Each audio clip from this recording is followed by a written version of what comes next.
executive.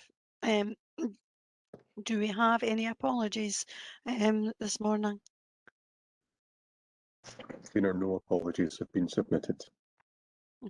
Okay, thank you. Do we have any declarations of interest in relation to any items on this morning's agenda? Councillor Kerr.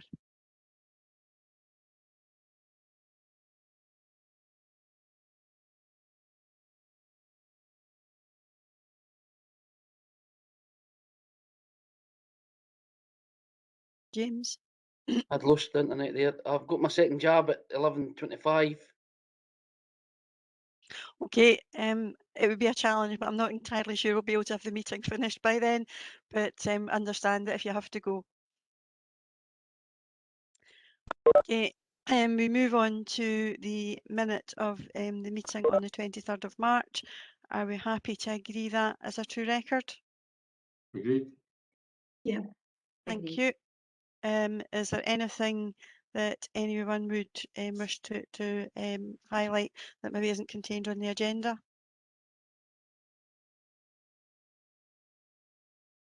Councillor Nimmo? Just a quick point, Convener, and it's in relation to the next item, the presentation by the Director. I appreciate all the updates that we get from our officers, but I would have thought at the very least we would have had a list of items that he intended to cover in this verbal update. Convener, are we still on minutes? We are still in the minute, and we'll deal with that as we come to the presentation from the Director. Move on to the rolling action log. Oh, sorry, Lynn. I just wanted to ask whether when the Director gives his presentation, whether we'll Lynn, get... is this related to the minute? Because that's where we are at the moment. Yes, the update on Connected Falkirk, because it talks about the rollout of PCs for pupils, but there were very few rolled out in the last report, and the report is to be completed by August. So I would think it would be appropriate to have an update, given that we put additional funding into this for the sprint team, and as yet very few of these PCs have been rolled out. Well, at our March meeting there weren't, so I would appreciate an update on that. I don't know if the Director will be in a position to give that update today. I'm sure he'll be able to provide an update to members in due course on that, and there will of course be a report that will come back to members with a full update on the progress. Robert, if you can just very, very briefly, because I don't want to deviate from the information that's coming forward, but also it's not something that's on the agenda. You're right, Convener. There will be a report after the summer with full details. But what I can advise committee today is that the devices have been rolled out fully to 3 secondary schools and 18 primary schools. As we stand, there have been some delays as we've had to continue to observe bubbles in schools, but we hoped to be able to progress very quickly once we get to August. But as I say, we'll bring a report probably to the September committee detailing just exactly the status of the rollout. Thank you. Okay, thank you. If we can move on to the rolling action log. Robert, is it directly related to the minute? Absolutely, no, it's a rolling action log, Convener. Right, thank you. Item 546.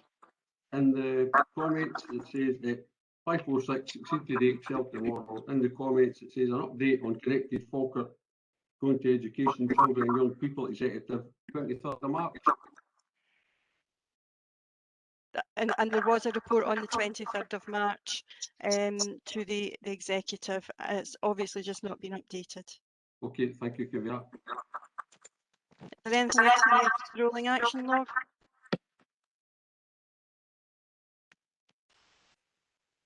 No, okay, thank you. We move on to item 5, presentation by the Director of Children's Services. There has been a number of announcements and a number of programmes in the interim between the last executive and this executive. A lot of it has been announced at very, very short notice, and the Director just felt it was important that members got some factual information brought forward on just exactly where we are. It is only designed to be for information. There is no question of taking any decisions on items today, and it's not an item for debate. It's really just to share information with members. So I'll ask Mr. Naylor just to give us a short presentation. Thank you, Convener. The first thing I want to update the committee on is that the Scottish Government has made the decision to roll out free school meals beyond what has been the position for the last number of years, which is free school meals for all primary 1 to 3. So starting in August, there'll be free school meals for all primary 1 to 4s. Then starting in January for all primary 1 to 5s. And then from August the following year, there'll be free school meals for all children primary 1 to primary 7. And we got confirmation just a couple of weeks ago that the funding will come to us to make that possible.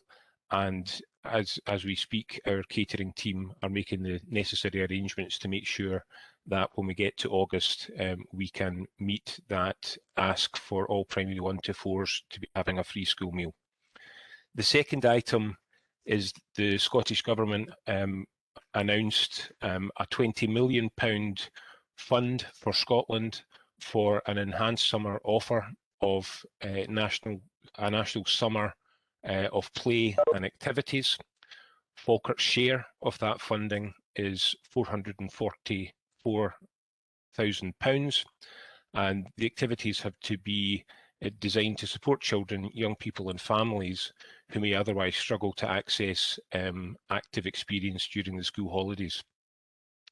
So what has happened in Falkirk is that corporate housing services are leading on the summer of play activities. So there a working group has been established involving education, social work, CLD, Falkirk CVS, Falkirk Community Trust, Forth Valley NHS and Third Sector have been established to coordinate the distribution of these funds. The working group meets weekly to coordinate the process, and a collaborative approach is being used to make sure that our excellent partnership working that was developed during COVID can continue. So a grant scheme has been set up to enable groups and services to develop their own programmes of activities, and the closing date for application of the grants was on Friday afternoon, was yesterday, 31st of May. The grant panel will then distribute the funds so that the various organisations that are coming forward with programmes of activities can make the necessary arrangements before the end of term to communicate with schools and young people where these activities are and how they will be accessed. The working group are working with First Bus to make sure that eligible children get access to travel, and part of the work is to make sure that the offer is made as equitable across the various districts of the council. So that is very much work in progress, and I thought it appropriate that the committee knows A, that we've got that money, and B, that a whole variety of colleagues and other organisations are working to make sure that the offer is as broad and targeted as it possibly can be. Thank you, Convener. Okay, thank you, Robert. Is there any questions or for clarification just around the summer activities? Councillor Reid. No, sorry, Convener, it's not about that, it's about another matter. Do you want me to mention the other matter? Well, I take your points. I don't intend to have a debate on it. I'm just looking for information. If it's purely for information, then yes. It is, yeah. It's to do with the assessments or examinations, as they used to be called. I understand the Secretary for Education is making an announcement this afternoon. And I just wondered what the implications of that would be, or are we in the dark as to what she will say? Well, I'm certainly in the dark as to what the announcement or what the statement's going to be, but I'll ask Mr. Naylor if he has any further knowledge. No, convener. I know that there is to be an announcement, but I don't have any understanding of what the content of that announcement will be. It's just that it follows that the head teachers don't know what's happening either, so there are implications for the issue of results and so on. But as I say, I don't intend to debate it, convener, just to illustrate an unsatisfactory situation.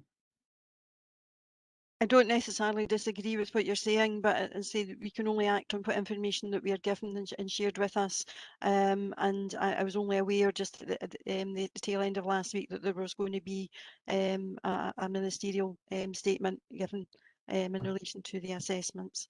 There's no further details, and if the director's got no further details, then we are where we are.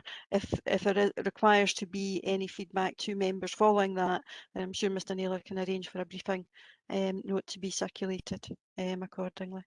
Yes, that would be very helpful, convener. Okay, Thank you. thank you. Councillor Coombs. Thanks, convener. Excuse me, sorry, it was just with regard to the summer activity programme. Obviously, I'm aware that the last few years the Trust ran these activity programmes in order that the more deprived children had something to eat as well as something to do during the holidays. And I just wondered what criteria is going to be used, because it's now going to be this new conglomerate of groups of people that are going to be getting funds to run these programmes. What is the criteria? Is it that any pupil can ask to be a part of this, or are we just giving it to children who've already getting free school meals? Or, I mean, who are we aiming this at, and how many people are we talking about being involved? My understanding is it's much broader than just the free school meals. I think it's those that have been impacted by COVID particularly, but I'll ask Mr. Naylor, who probably have a wee bit more detail around the actual criteria. I'll maybe ask Mr. Greenhorn just to go into a bit more detail on that, convener. That's fine. Gary?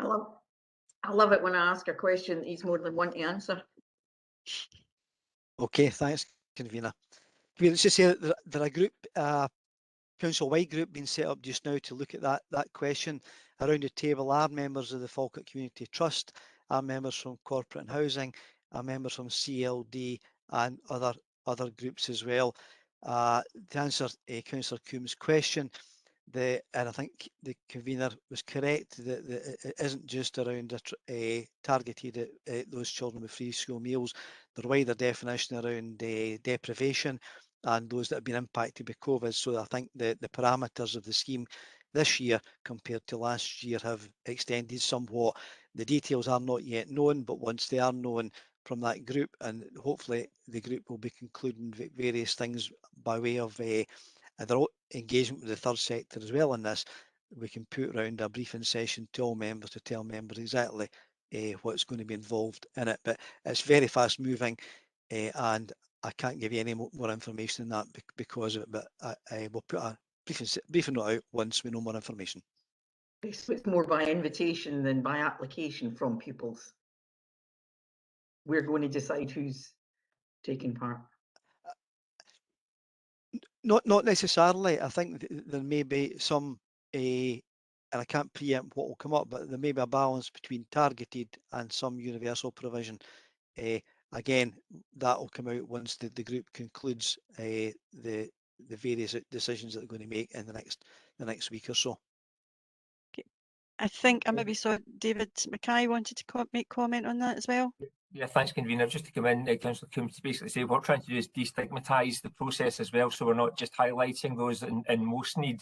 So it's going to be a broader offer this year, so that we're not actually then having those individuals having to kind of put themselves forward and basically be seen to be identifying themselves. So the offer is going to be much broader than that. But as Gary has said, we're just trying to work out what's the best way of doing that, so we're not going to stigmatise any particular groups of our young people, but equally we target those that we need to as well.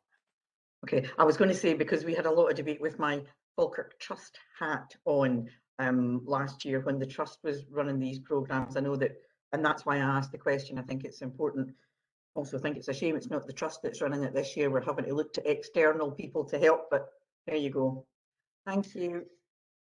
I think that's more about capacity and the short timescales to be able to deliver, to use this funding. But the Trust have delivered very good activity programmes in the past and will continue to do so this year. But I think it's the capacity that is the issue there, and they need to look to widen out to our third sector partners to be able to actually fulfil the demand that's likely to come. Councillor Munro. Thank you, Convener. Given the amount of school missed by young people this year, and that this is the most deprived cohort of children, is this summer school or summer programme going to be based around learning through play? Thank you. Okay, I don't know which. I'll go to Robert. I'll pick on Robert to answer that particular question. Well, the scheme is designed to help children re-socialise, become more active. So it will be broadly based on play, but there'll also be learning activities similar to the programmes that the Trust have operated in the past. So I don't doubt that there might be groups that are supporting literacy development, but it's not designed specifically as more school. It's much more focused on being fun, being active, and learning through play. But as Gary mentioned earlier, once we've got all the details of what the expanse of the offer is going to be from the Trust, from ourselves, and from the various organisations within CVS, we can pull together a briefing to give you a much better overview of all of the activities that are going to take place over the summer, and to pick up on Councillor Coombs' point, a bit more detail about who will be attending.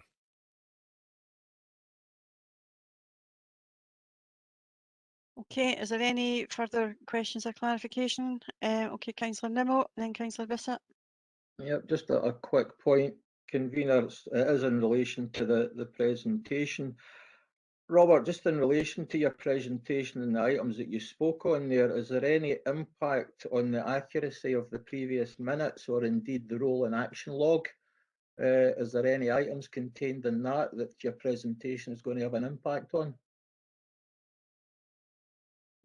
No, I don't think so. Okay, thank you. Okay, Councillor Bissett. Thanks, Convener. Just a question on the free school meals. Will that funding be baselined into the council budget going forward? And on the summer of play, it sounds like a great idea. I think we should all get involved in that. Thank you. Robert. So, as with all grants, it would be my expectation that in the fullness of time, it will be baselined into the council budget. But as with early years funding, which currently comes as a ring-fence grant, we are receiving a grant for the rollout of free meals. We'll get another grant for the primary fives, and then another grant for the sixes and sevens. And it would be my expectation that probably within a year of full implementation, the government will not deliver that by way of a grant, but will put it into the general fund that we get on an annual basis. That's what we expect to happen, but at the moment it's coming very much as dedicated grants for the various different phases. Thank you. Okay, Councillor McHugh. Thanks, Convener. It's really just to say thanks to Robert and thanks to the team. As we're all been aware, this year and a half, you could say, has been constant update and constant support coming from the Scottish Government in the way of monies and advice. And we'd just like to say thanks for the update of what's coming ahead over the summer, Robert, and thank you for your team for grabbing whatever money we get and trying and working out as best possible to support our children throughout the district. So thanks. Thanks, Councillor McHugh. I think that was really helpful to recognise the work that's been done by the staff, and often under quite difficult and challenging circumstances, to be able to deliver some of these programmes. Councillor Kerr. Thank you, Convener. I'll be brief. It's a question for either Gary or Robert.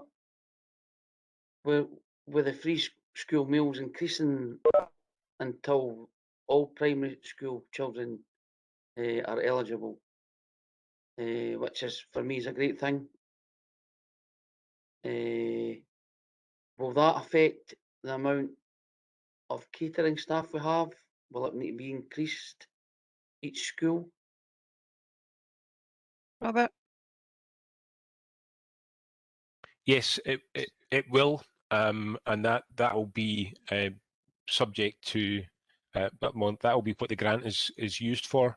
Our current planning indicates that the first phase of this for the primary 1 to 4s won't have a very significant impact, but as we get to the full implementation for primary 1 to primary 7, Gary's team are already looking at some of our kitchens that are not production kitchens perhaps becoming production kitchens, and there will be a requirement as the dining halls become fuller for there to be more staff employed.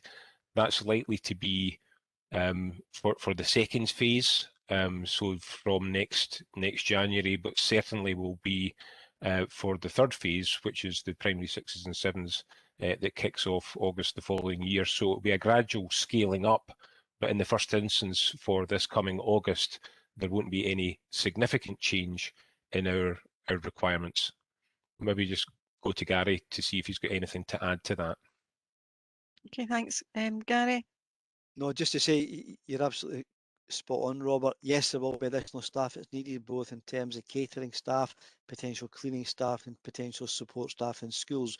But looking at that just now, and our intention would be to bring our report after the recess to this committee to give a general update on the progress, where we are with the plans going forward. As Robert says, we're not expecting any major hurdles. We'll always have challenges around implementing it from August, but there will be some things that we'll need to do to put corrective action in place to make sure that we can deliver from P5s from January. But our report will come to this executive committee after the recess that gives more information on that very relevant question. Thank you very much, Convener. And just before I finish, similar to Councillor McHugh, like to congratulate the team on delivering this at very short notice. And it's a very short notice, and it's a time scale that we're given. And if you didn't act quick, you lose that time scale and you lose the money. So great for the team, great for Falkirk Council. Thanks, Convener. Thank you, Councillor Kerr. Okay, I see no more hands indicated for any further questions. So if we can thank Robert and move on. And moving on to item 6, which is the Early Learning and Childcare 1140 Expansion Plan update. And Gary. Thank you very much, Convener, and I'm really pleased to bring what's perceived to be another positive report to the Executive Committee this morning. The purpose of the report is outlined in section 4.14. aims are contained in there. There's 7 recommendations before the committee today. They're outlined in section 2.1. There's context around the national background and also local context. That's outlined in section 3.1 and 3.2. Main changes in the considerations are outlined in section 4. Very pleased to say that at the current moment we're now down to 15 projects that are outstanding, and there's work on site progressing really just now on the majority of these. I'm also pleased to say that Abbott's Grange at Murray Primary School, actually the work's been completed. We're just waiting this week to get a completion certificate. It's another major project that's effectively wrapped up in the bag, and it's a very, very positive work that's going on the site there. Section 4.2. This looks at the number of deferred children that are already registered to for a place for the ELC establishments in August. Around 230 are currently registered. What we're proposing here is that we bring in 2 temporary staff on a temporary 1-year basis. This is going to help us to work part of the central team to develop play pedagogy and learning plans, and to link very much in line with our frontline ELC staff. It's very important that we make sure that because of the increased number of 5-year-olds, we have got the play delivered in a correct manner. Also in a correct manner, that they've got to then take some learning from it. And also important, we've got to make sure that when those children at 5-year-old do transition to P1, they do so in a seamless manner. So the proposal here is that we would bring in 2 temporary staff for a year. The cost is £65,000 in the current financial year, and that is funded entirely from the grant that the government are giving us to look at the Fair Places pilot. As it is a pilot, we're learning from it, and that's the reason that the posts are going to be temporary. So we do learn from it, and hopefully whatever we do, it helps support the training and also the development of the frontline ELC staff to make sure they can deliver it as professional staff can. In terms of moving on from our very positive and really well received early intervention strategies, there are a couple more outlined, I'm pleased to say, in section 4.3. The first one is around the progressing to appoint some community childminders. This is really much community childminders. It's really looking at supporting those children that have got known additional support needs or who require slightly more nurturing support to get them into mainstream settings, slightly different from the normal childminder requirements. The proposal here is that it would be a staged enhanced transition project, and it would support children to build up the confidence to maintain a full-time place in a setting at a later date. Probably the same thing you asked, we did, and we've presented it in a table.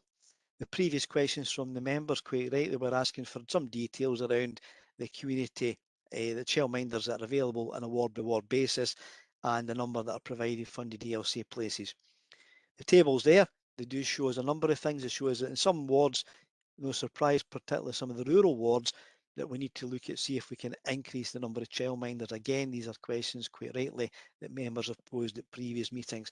So the proposal is that at the moment, we're going to work with the SCMA to try to recruit another 10 childminders with a community focus in the 5 wards that are identified in 4.3.1.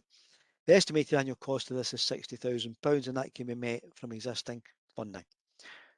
Also, in terms of phase 6 of our staged intervention strategies, we're looking to the education psychology service. Now, this has been subject of much debate, very positive comments, and some challenges around the executive over the last couple of meetings.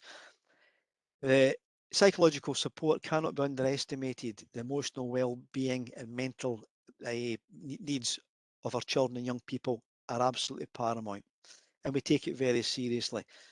So seriously that the proposal before the committee today is we're going to appoint a senior education psychologist. That senior education psychologist will be primarily focused on early learning and childcare. And also it's proposed that we establish a childcare allocation review and evaluation care group for short. And that senior post, if it is approved, would be chairing that particular group. We think this is another demonstration of early intervention at the heart of what we're doing. We're embedding it in the processes, we're aligning it to all the professional groups, internal and external, and a whole array of services to make sure we deliver what's best for the young people of Falkirk.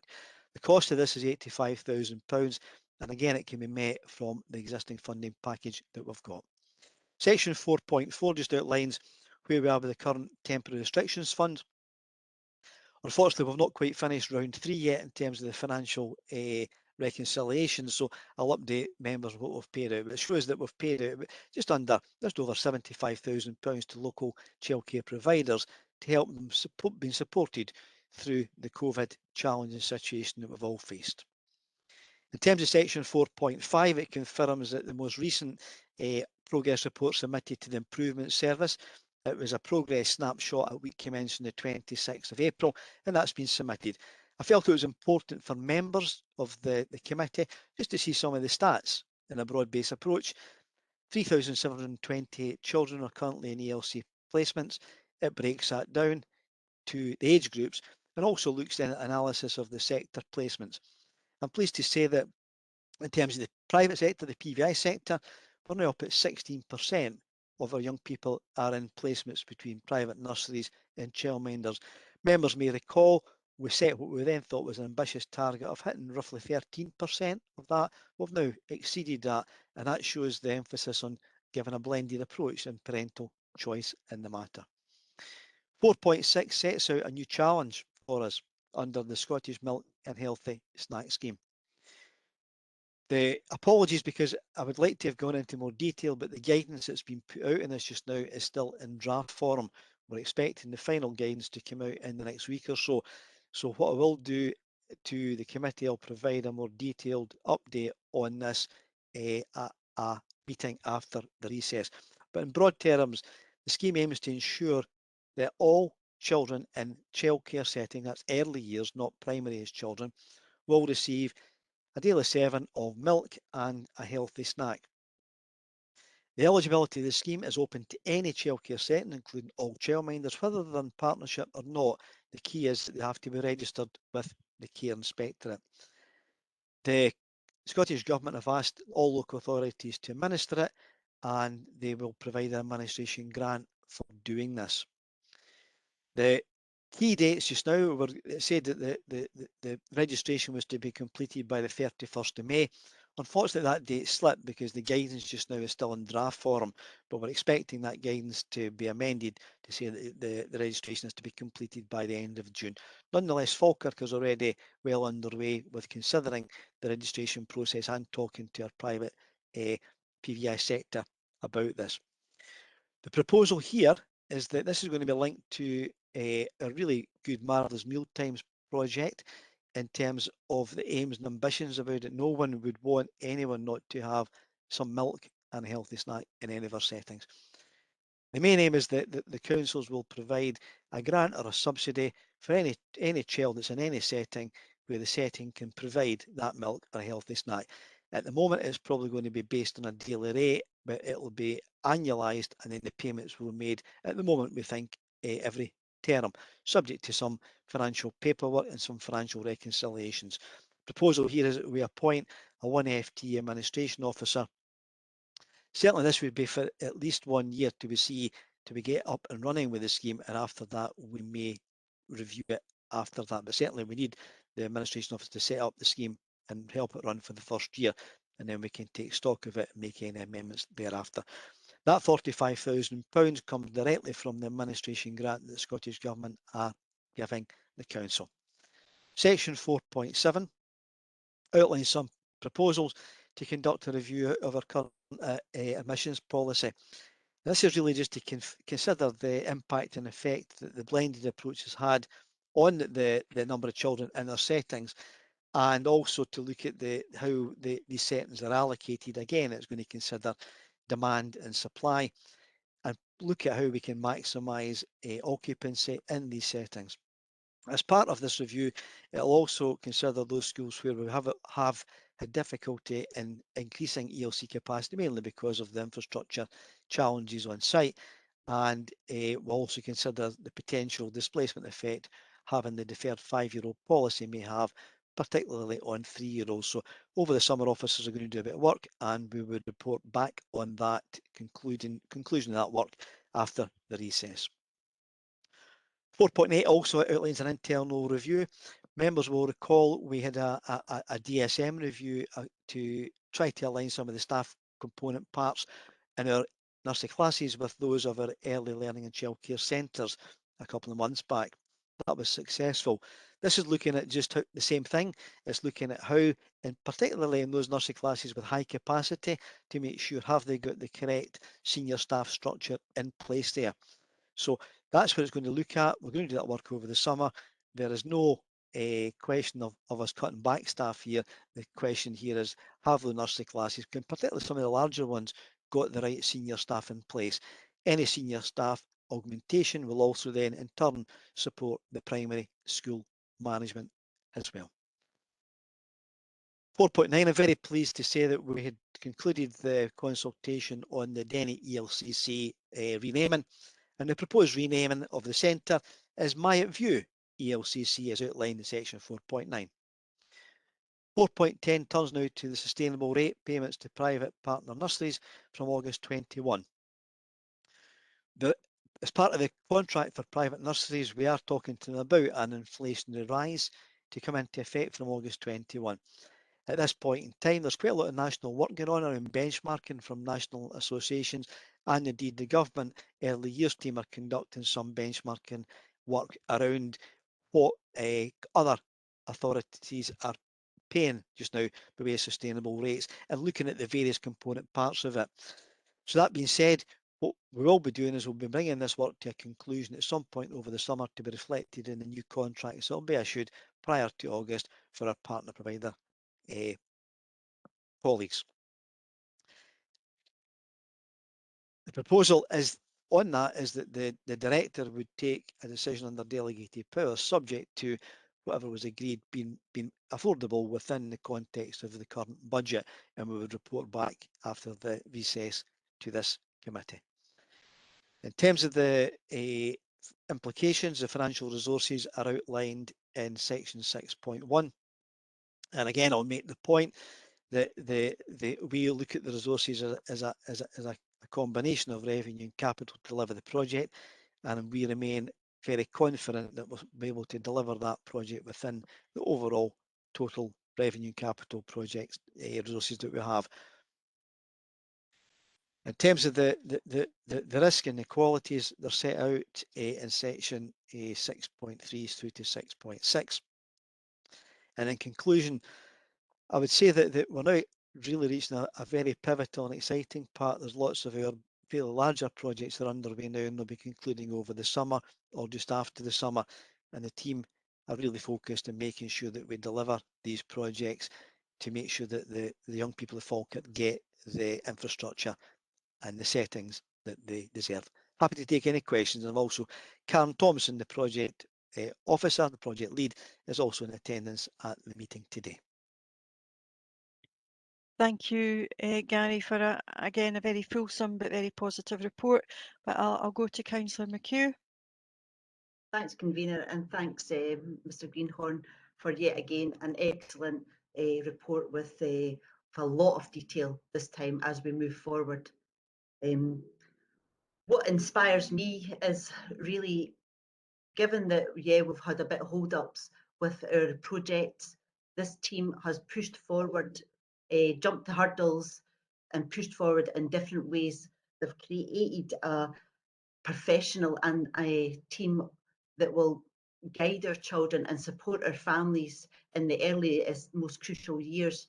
And that to me is just a fantastic thing to be involved in. Not only that, we're also ensuring that our wee children have got full bellies so they can learn without feeling hungry, which is vitally important. And as you know, there's been a lot of debate on that nationally, UK-wide over the last 12 months or so. Moving forward with this team of professionals and support staff, you can't question that this report tells us that our children are at the centre of every decision that we're making, and this team has thought of every single possibility. Childminders in our communities that can support children that maybe can't cope with a full day at nursery, or maybe it's not suitable for them. Different journeys that children will go on, different pathways that they'll take, they've all been thought of and they're all been provided, and that is again inspiring to me and fantastic move forward. Phase 5 and phase 6, again, we're building, we're supporting, we're moving forward, and we're creating something that's not been created before, a mental health service for our youngest children, something where we can get in there, early intervention and support families. Often in my past, you know, it was parents that struggle. You know, you hear about the terrible twos where, you know, children become Jekyll and Hyde basically overnight, and parents are pulling their hair out often, and really all they need is sometimes a sympathetic ear, and other children maybe need that further support, and that support's going to be there, and that's fantastic. And I can't thank the staff enough right across the early years service for their professionalism and for their dedication, really. One question I've got before I move this report is, now that we're putting all that in place and we're moving at a speed, what are we doing in the background to ensure that all the things that we are putting in place is actually working going forward? Because we will be scrutinising, and obviously we've always mentioned that nothing is set in stone, and if things are not quite working, then are we putting something in place where we can be flexible enough to change that? That's report, and thank you.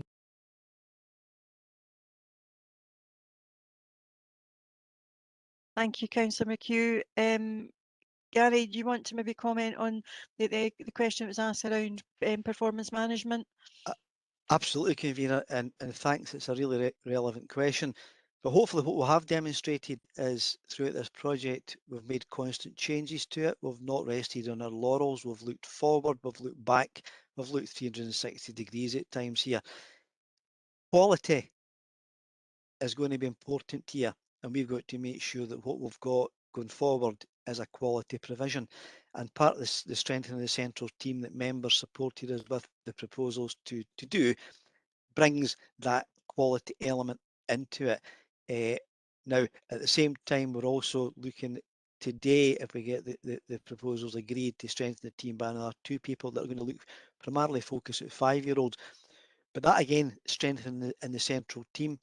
If people come into the central team, that the learning is shared with the central team, but quality is going to be at the heart of what we do going forward.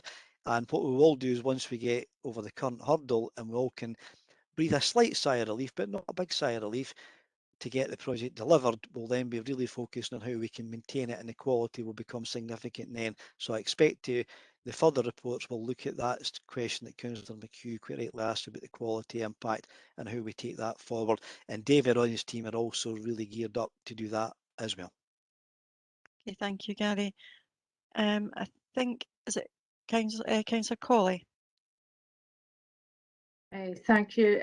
Just in seconding this report, I'm welcoming the update on this. It's a very significant piece of work, and Dana talked about the work involved. It's huge, and I think recognising the skills of our officers who've led and delivered this, including alongside managing the challenges of COVID, I think it's pretty incredible, to be honest.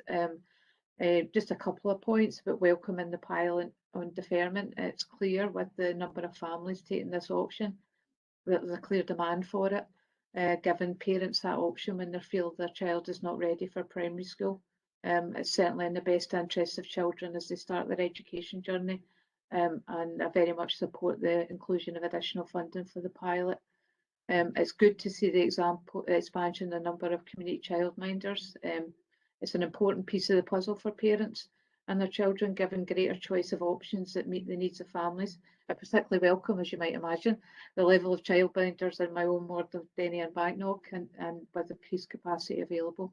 Obviously, the picture of availability is very variable across the ward, so very much important that the additional funds are made available to ensure that all families have this choice, whichever ward they live in.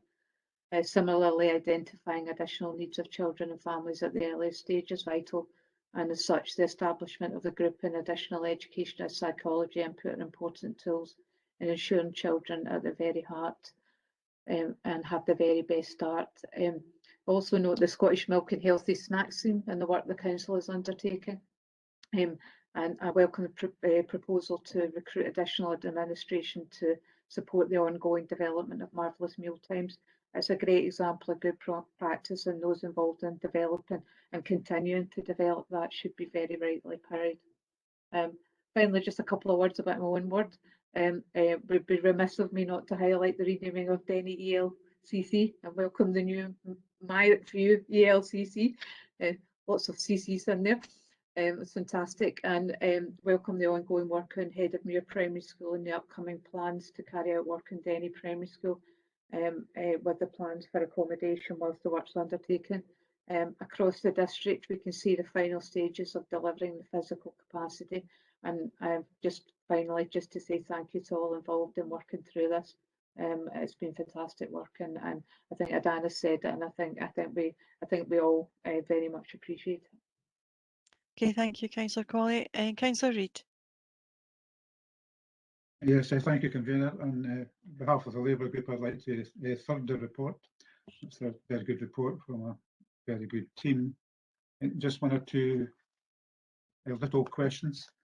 In the case of childminders, how confident is Gary that they'll be able to recruit the numbers required? Gary. Okay, thanks, Councillor. I could perhaps pass that one over to Karen Thompson, Councillor Reid, who really liaises on a weekly basis with the SCMA, if that's okay. Yes, thank you, Gary. Welcome, Karen. Hi there.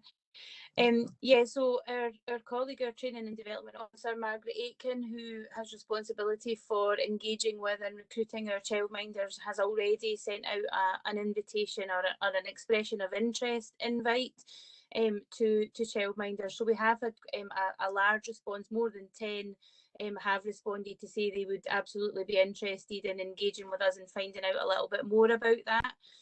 So we are at the stage now where we are finalising some arrangements or discussions with them to be able to say this is what it would look like and this is what we would expect from you as a childminder, the service that you would work in partnership with us to deliver. So there is a good interest, and we are confident that we will be able to get 10 across the whole of the Falkirk Council boundary area. Okay, thanks, Karen. Councillor Reid. Yes, thanks, Karen. That's the quality of answer we're used to from coming from yourself. The next question is on the Educational Psychology Service. As you know, in the past and for the successive administrations have been presented with cuts to the education psychology. It's the group that's being set up. Will that include the parents who have perhaps come through this experience? That not be to our advantage? Okay, I don't know who's best placed to answer that. Councillor Gary? Reid, do you mean the early intervention group? Yes, yes. Yeah, so 4.3.2, yeah. yeah, so absolutely, all children and families can what's the word I'm looking for, situations are considered. So if we do have parents who have been care experienced parents and that is part of the profile of needs for the children, then absolutely they would be considered when an application or referral is made to the care group. I was thinking of those whose families may well have grown up in the interim, but still keep in touch with the educational system.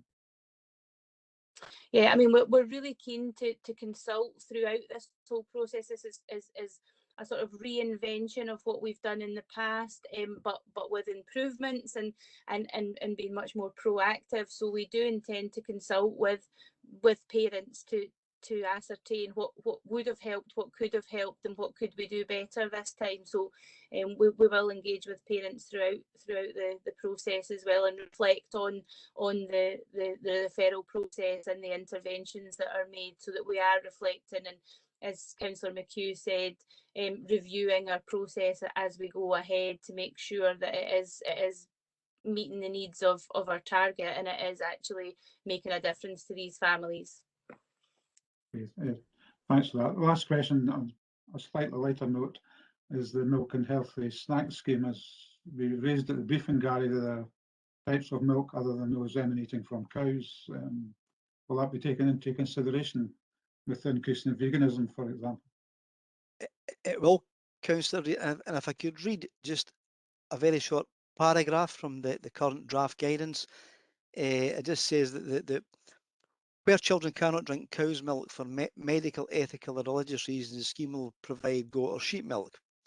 And where, for those reasons, children cannot drink either of these, the scheme will allow a non-dairy alternative, being a drink, which is an unsweetened calcium-enriched liquid, to be provided.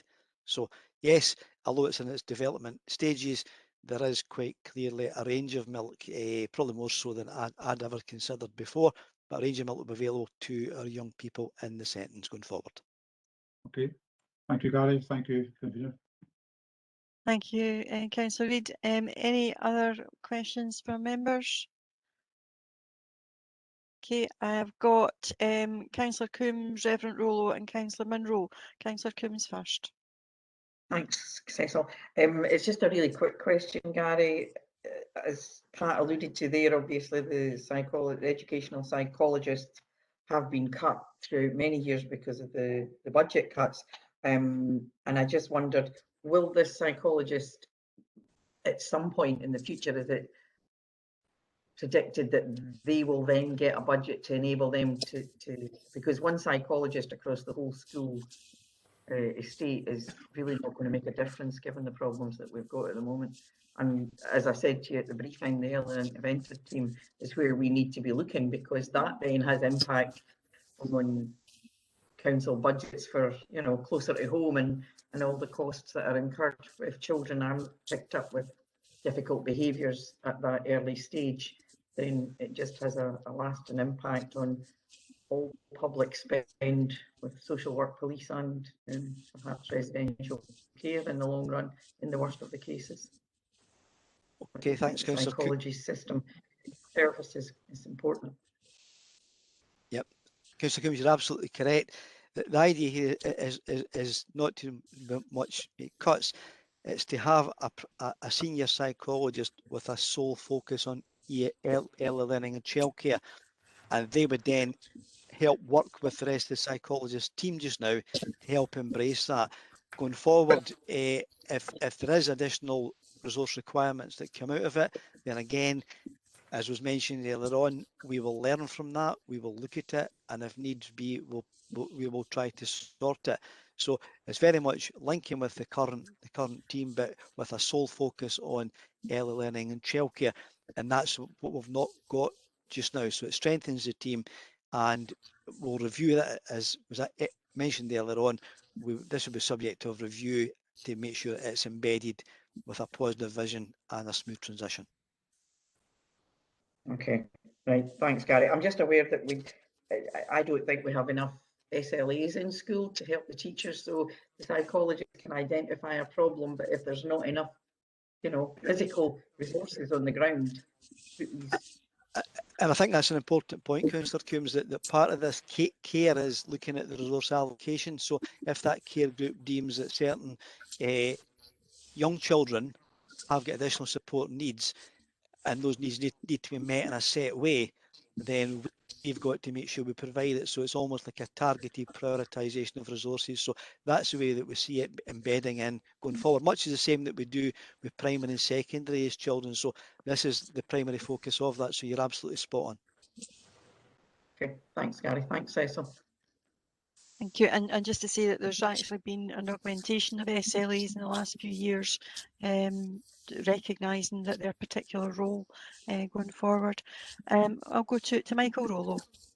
Yeah, thank you, Convener. Just want to add my commendation as well. I think it's a very comprehensive report, and it's very encouraging to see all the great work that's been done. And so just wanted to say thank you to Gary and the team. Thank you, Michael. I'm sure that's really appreciated. Councillor Munro.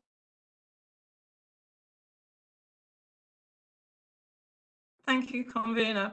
I noticed that Councillor McHugh said that it was a report that provided a lot of detail. However, when we come to financials, there is actually very little. And when you look at the outstanding projects in terms of early year schools, which amount to something in the order of almost close to 6 million, we're given 500,000 plus, between 50,000 and 200,000. I would have thought that each of these schools would have had a specific contract, and we could have actually given the actual price of the contract, given that we wouldn't have started the work until we actually knew the actual figure on these contracts. And is there a reason why it just says 500,000 plus? Because it makes it very difficult for us to actually determine whether these projects are actually staying within their budgets. Okay, I know there's a number of factors that have impacted on costs right now, but I'm sure Gary will be able to give a wee bit more detail in relation to why that's there. Okay, thanks, Convener. Councillor, if you remember that this was an evolving, I think it was Councillor Reid from memory that first raised the issue about how we would try to capture the financial cost of this. And what we're trying to do is we were trying not to make it a postcode lottery effect, so people could compare the amount that was invested. This was looking at the overall estate to bring it up to make sure we met the capacity of needs. And what we agreed to do was just to give members an indicative look at what the overall cost of every project would be. We agreed to the bandings that we've got. You're absolutely correct that there is an ultimate cost of it. Unfortunately, as a lot of these projects are going on, we don't know the final cost of it, albeit we do know that we have got a tender price, etc., for various things. So let me think about it, and we'll see what we can do in the future just to give you that reassurance. But bear in mind, some of these contracts will run over multi-financial years. So what we're trying to do is look at the overall cost of the overall project, and sometimes looking at it in a snapshot of a financial year doesn't give that information. But leave it with me and I'll see what I can do to try to improve it. Does this cost include build, fit out, furnishings? There are no clues, so we have very little idea of the necessary detail here. Yep. Councillor Monroe, normally when we report to any committee, it's the overall cost of the whole project. So this is the overall cost, including fit out, site fees, lock, stock and barrel, etc. It's an overall figure that is our total cost for delivering the project in full. But for the next report, I'll make sure we'll look to see if we can give a bit more information on it for you. Thank you. Okay. Okay, thank you. Councillor Kerr and Councillor Harris. Thanks, Convener. Like previous speakers, we welcome the report, and Councillor Colley highlighted a couple of things that were important to myself. That the third places pilot, I've got a 4.5-year-old grandson who, if I ever had the opportunity at the time, would have probably delayed him for another year.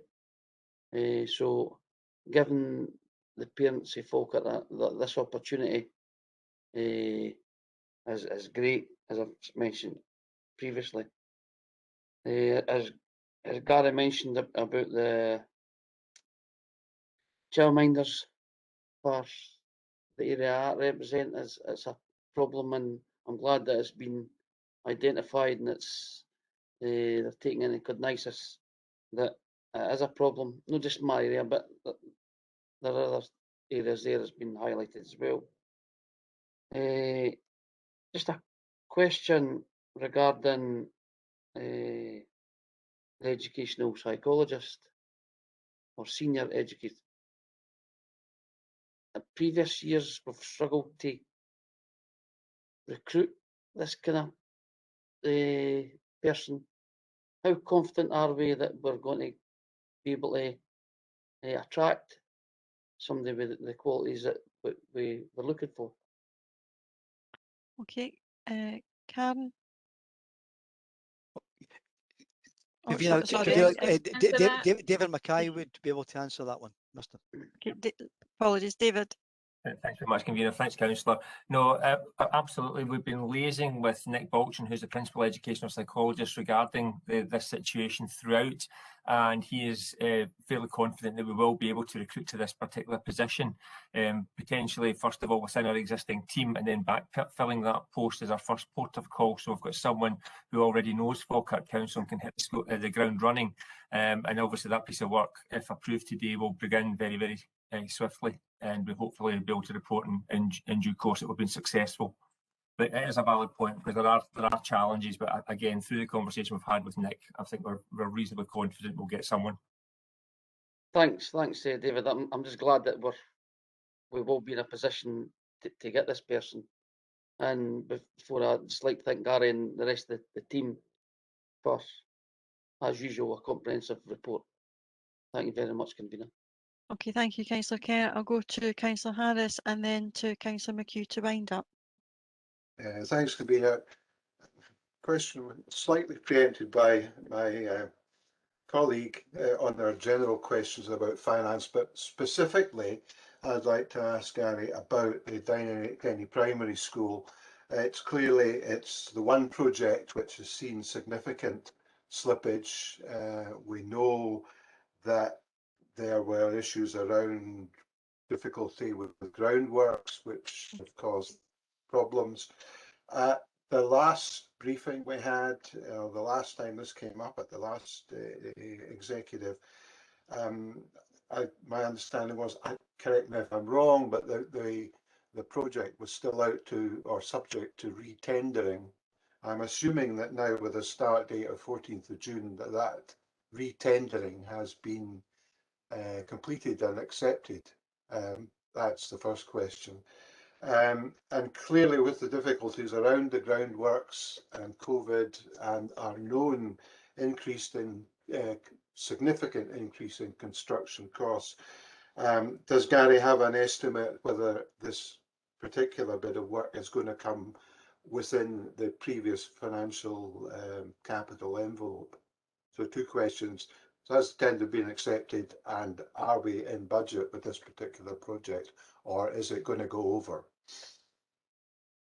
Okay, thanks, Councillor Harris. Just to say that yes, the tender has been accepted. We are expecting the contractors on site this month. It's got a completion date from memory around the end of the calendar year. The challenge we've had is that with all of these projects, from the outset, there was never a particular budget set for it. We look at every individual project, look at what we need, look at the quantum of resources. As I said earlier on, the quantum of resources we've got is both revenue and capital. The flexibility afforded to us means we can move revenue to capital. But what I'm happy to do is give you a direct answer. I'll send you an email to confirm some of the individual questions you've asked about Denny to yourself directly, if that's okay. It's okay, thank you, Gary. Thank you, Convener. Okay, before I bring in Councillor McHugh, Councillor Bissett, but just to remind members, we've got a very full agenda today, so if we can keep questions fairly brief, and that'll allow us to be able to get through in a reasonable time. Councillor Bissett. Thanks, Convener. I'll try and be brief.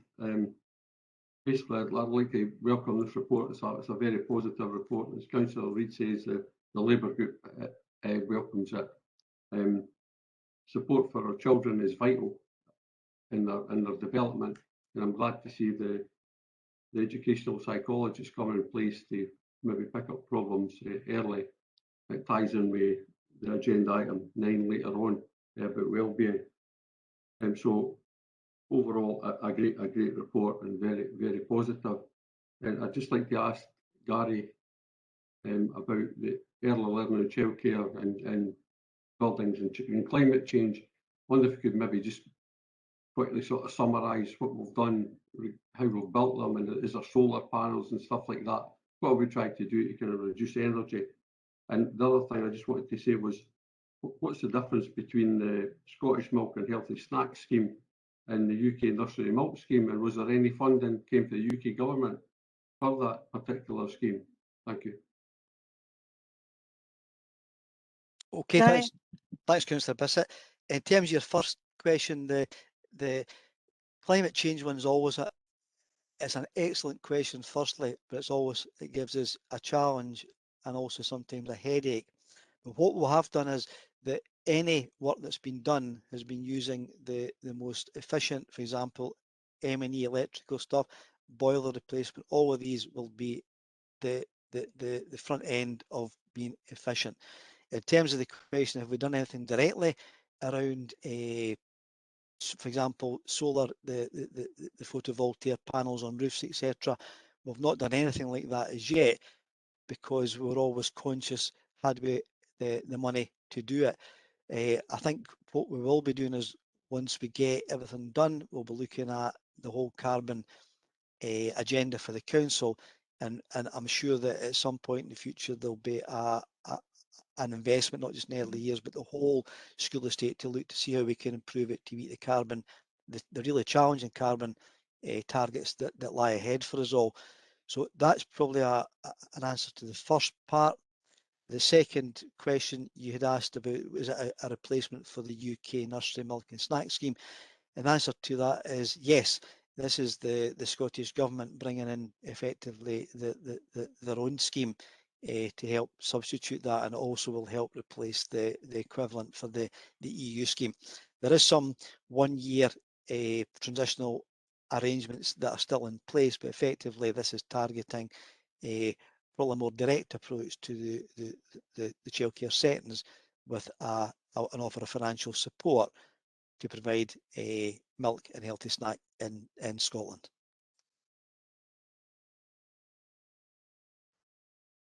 Okay, thank you, Gary. I'll go to Councillor McHugh just to sum up.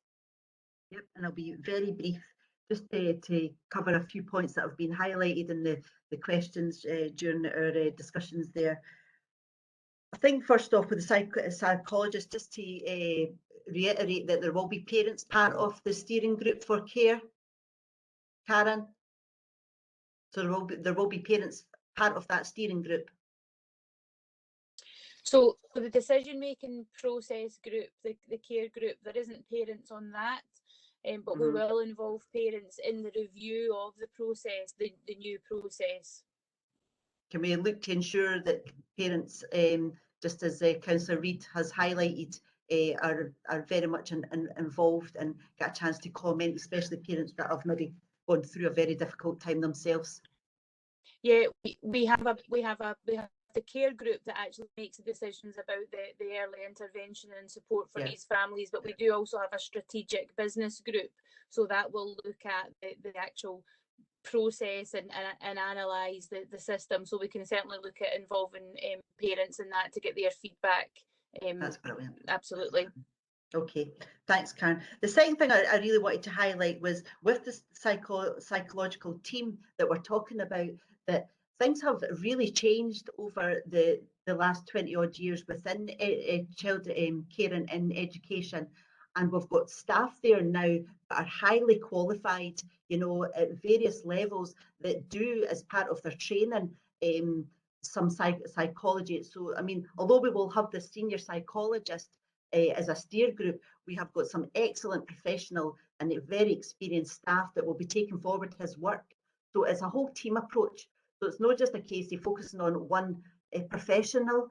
We're looking at that professional then guiding those that are already very well experienced and qualified to move forward. So I'm very happy with that plan that's been put in place.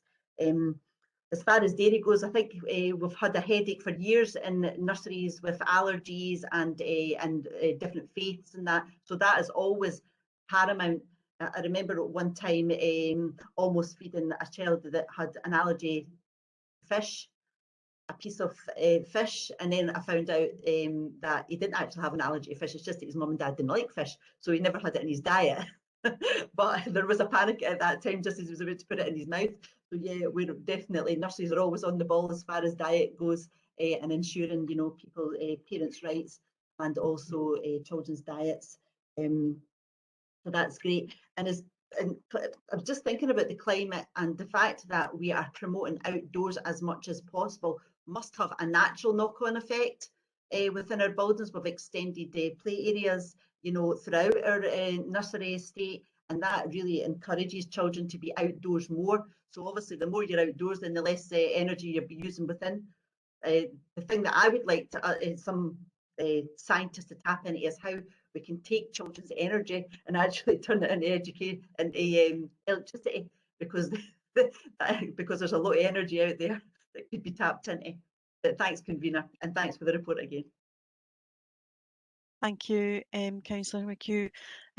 We'll move swiftly on, as I'm mindful of time, on to item 7 in the review of our devolved school management scheme and the update. And this has been a bit of a beast to get to this point, because I think it's taken such a long time with various things. But I think, Gary, are you taking this one? I will convene it, and hopefully it'll be as brief as I possibly can.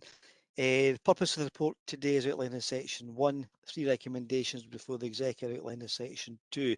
Section 3 outlines the background to the scheme and the timelines they were reported previously to committee. The considerations in section 4 focus on a number of things: the Scottish Government strategies, links to national strategies outlined in 4.1. The key principles apply to the DSM scheme are outlined in 4.2, identified from the Fair Funding Review Group, and the key aims of the new DSM guidelines are outlined in section 4.3. There's some examples of within the guidelines convener in section 4.3 of how the councils can take forward their development of these schemes. And for those of you who have read the guidance attached to it, I'm very pleased to report that Falkirk are quoted 6 times in the guidance as good practice. And unless my arithmetic is wrong, that's more than any other council that's quoted there. So Falkirk already are at the forefront of leading with it. The section 4.4 outlines the proposals to take forward the guidance. The proposal is to set up a DSM review group. It also shows that how the group will be made up of. The group is proposed will report to the Director of Children's Services. The group also will work collaboratively both with the Regional Improvement Collaborative and the professional associations, and we're also proposing that we'll give regular updates to elected members via information sessions, parents via the Parent Forum, trade unions via our LNCT, and also the Children's Services Partnership Forum. Section 4.5 shows the timelines that we expect to work to, outlining and culminating in our report coming back around about March 2022 to this executive for a final sign-off. In conclusion, to say that whilst each DSM scheme is individual, many aspects of it are comparable to all local authorities. So that collegiate and collaborative working is very important here. Happy to take any questions, Convener. Thank you, Gary. Councillor McHugh? Thanks, Convener, and thanks again, Gary. Yep, this has been a piece of work that's been a long time in working. I don't know if everybody's had the opportunity to read the appendix of the DSM guidelines, but what I took out, what I was really pleased about is that, yeah, we've got guidelines there, national guidelines there that everyone needs to abide by, but there is a lot of scope in there to personalise for our own authority. And I welcome the work that's been going on with other authorities. And as Gary has already highlighted, yet again, we're leading the way as far as the way our team is working out what's best for our direction forward. So I thank you for the report. I appreciate the work that's gone into it, and I look forward to getting involved and seeing the update. Thank you. Thank you, Councillor McHugh. And the interest in moving is on. I'm happy to formally second the report. I think it's pays real credit to the staff that we've got, that Falkirk has been mentioned as many times in the guidance for good practice, particularly around training, collaboration with parents, and reducing the bureaucracy. And I know that many are looking to take on board a lot of our practices. So I think the team's done a fantastic job, and as the guidance is now being rolled out, and we'll get further updates. Devolved schools management budgets have always been a real challenge to understand in the past because of the overlaps, etc. But it does give the autonomy to the individual schools as well, to be able to make decisions at the heart where it matters most.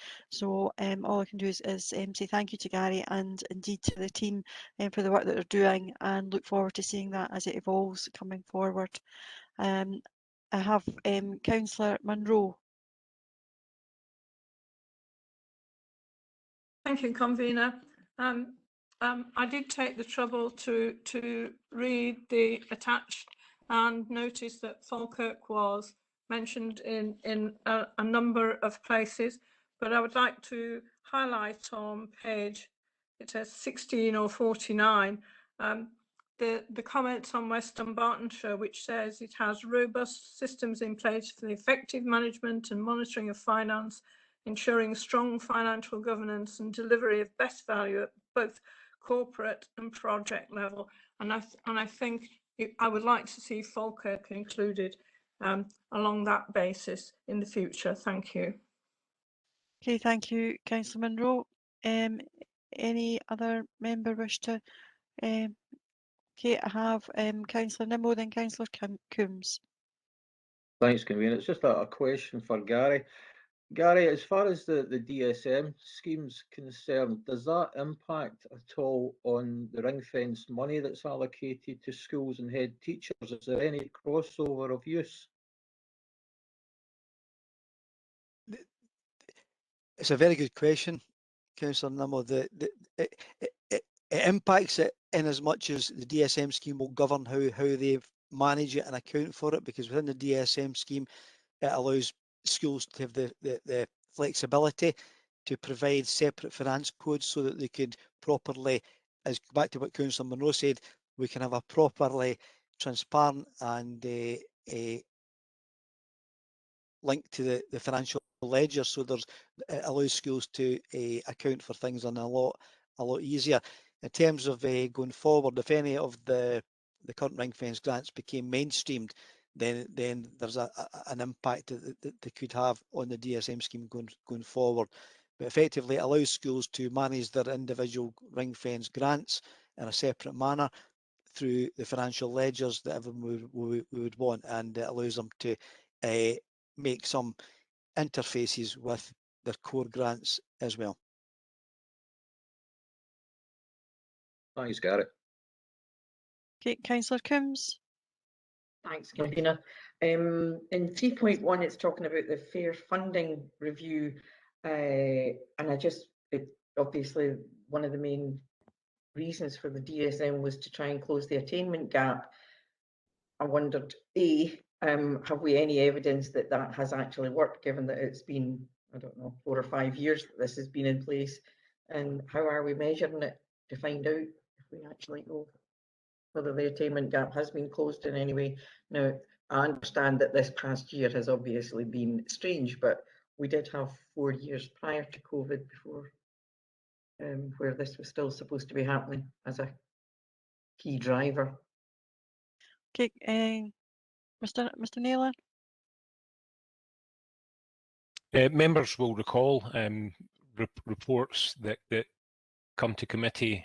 We ordinarily report SQA performance in September, and then ordinarily in the March committee we bring a report on all of the attainment that has measures within it in terms of the different deciles and quintiles.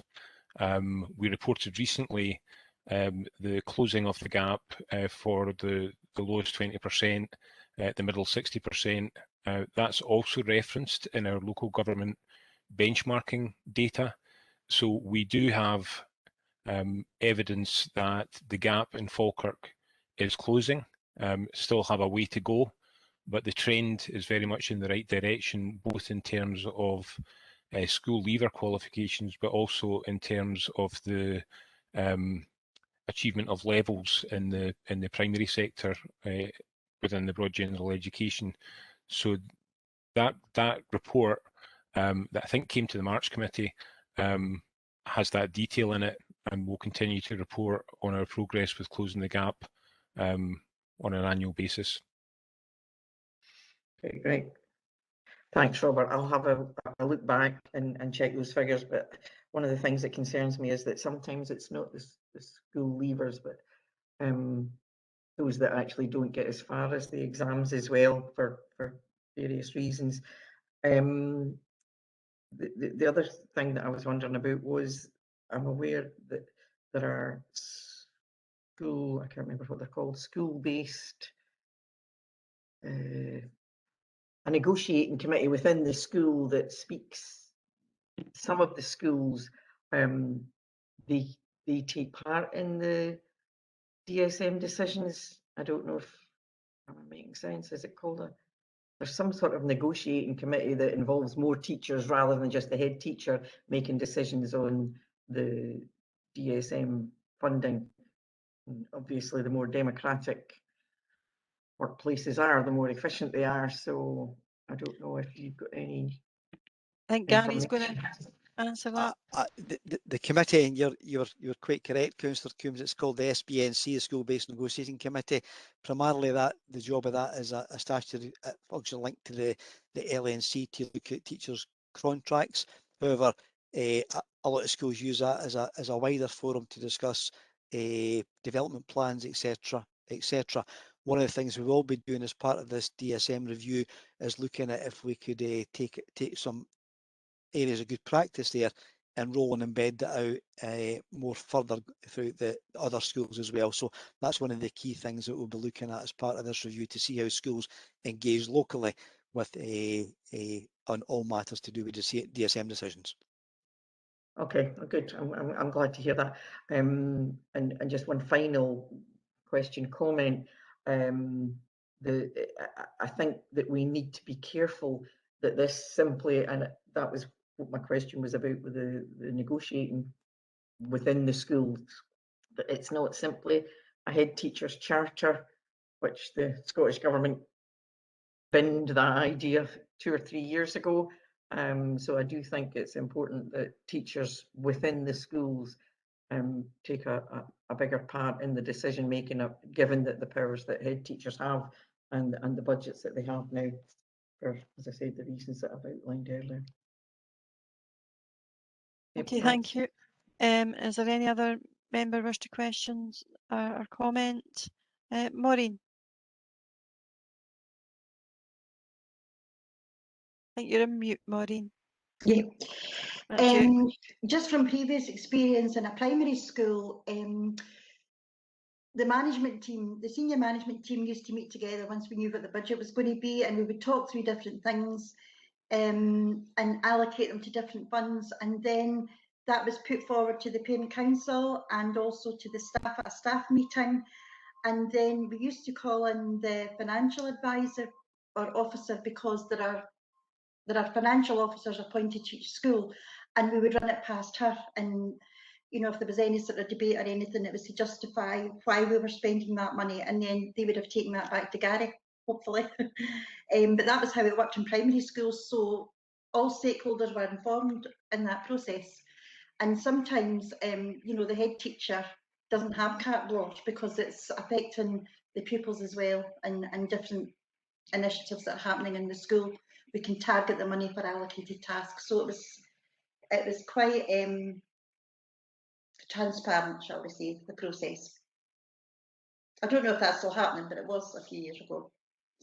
Okay, I'll just ask Gary maybe to confirm if, you know, what is the process? I think, Kavina, the process that Maureen so eloquently outlined there is still takes place in schools. It may change, but what Maureen said is the key aims around it. So that's still evident today, and we will be looking at how we can review that going forward with this DSM review as well. Okay, thank you, Gary.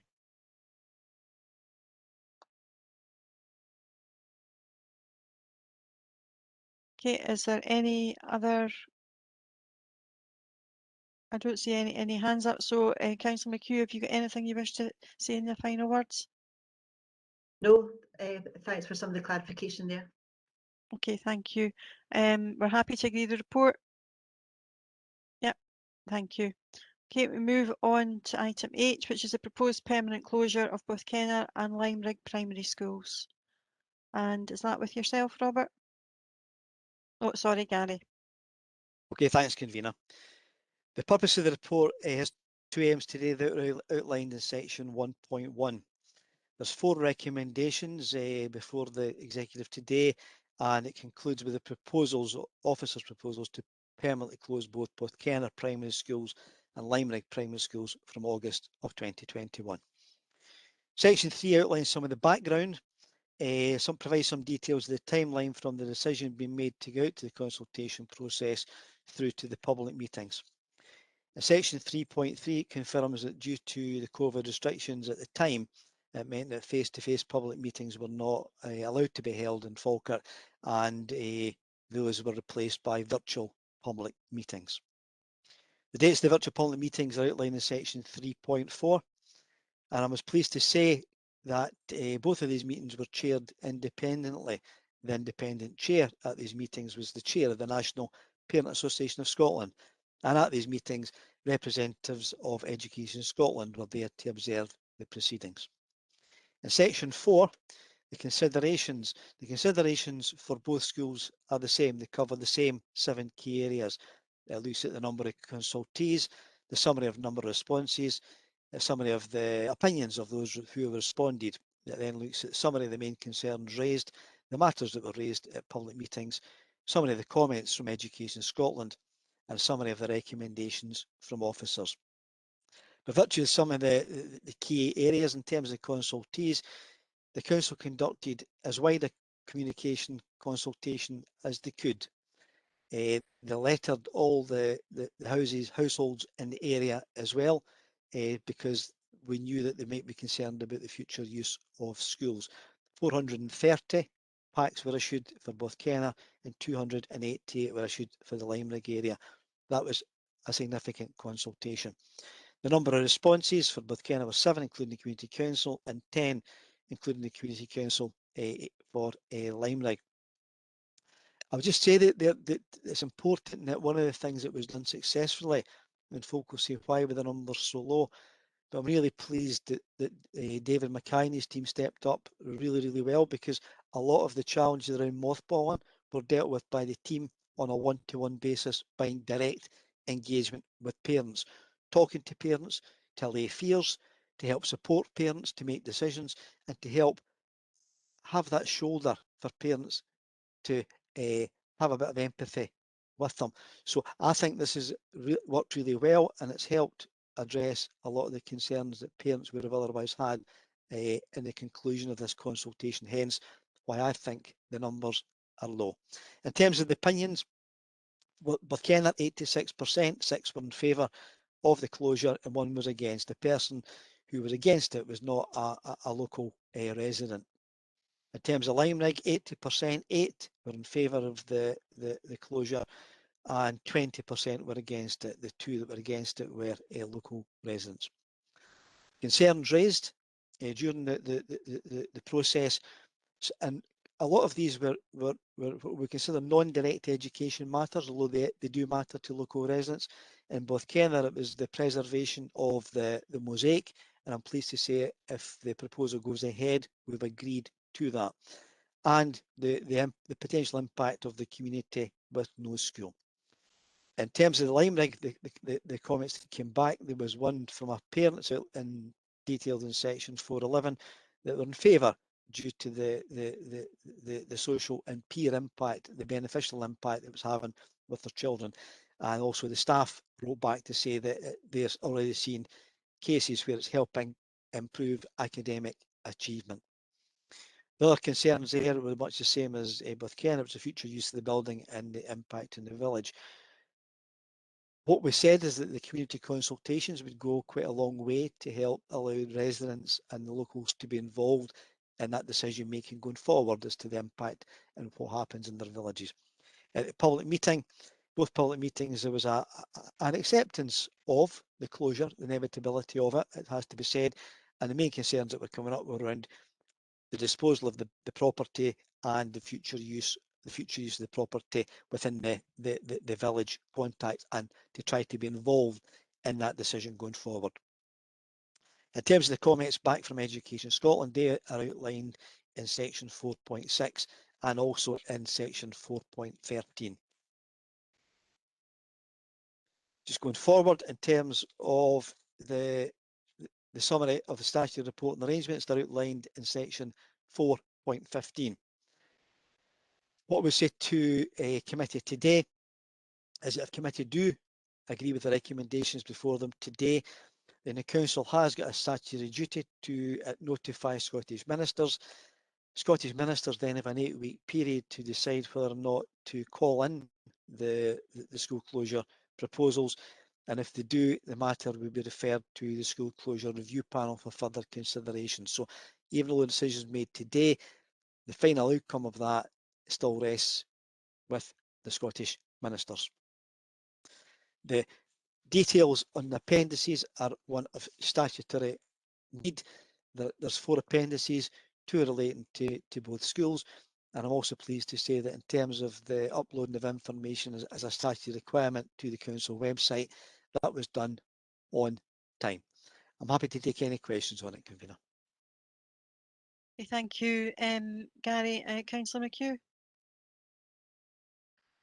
I'd just like to move the report with the recommendations. I'd like to thank yet again the team for their, as Gary highlighted in the report, their professionalism and their empathy taking this forward. It's not been an easy decision. It's upsetting for a community when they lose their school, because I think a lot of the time the life of a community revolves around their school.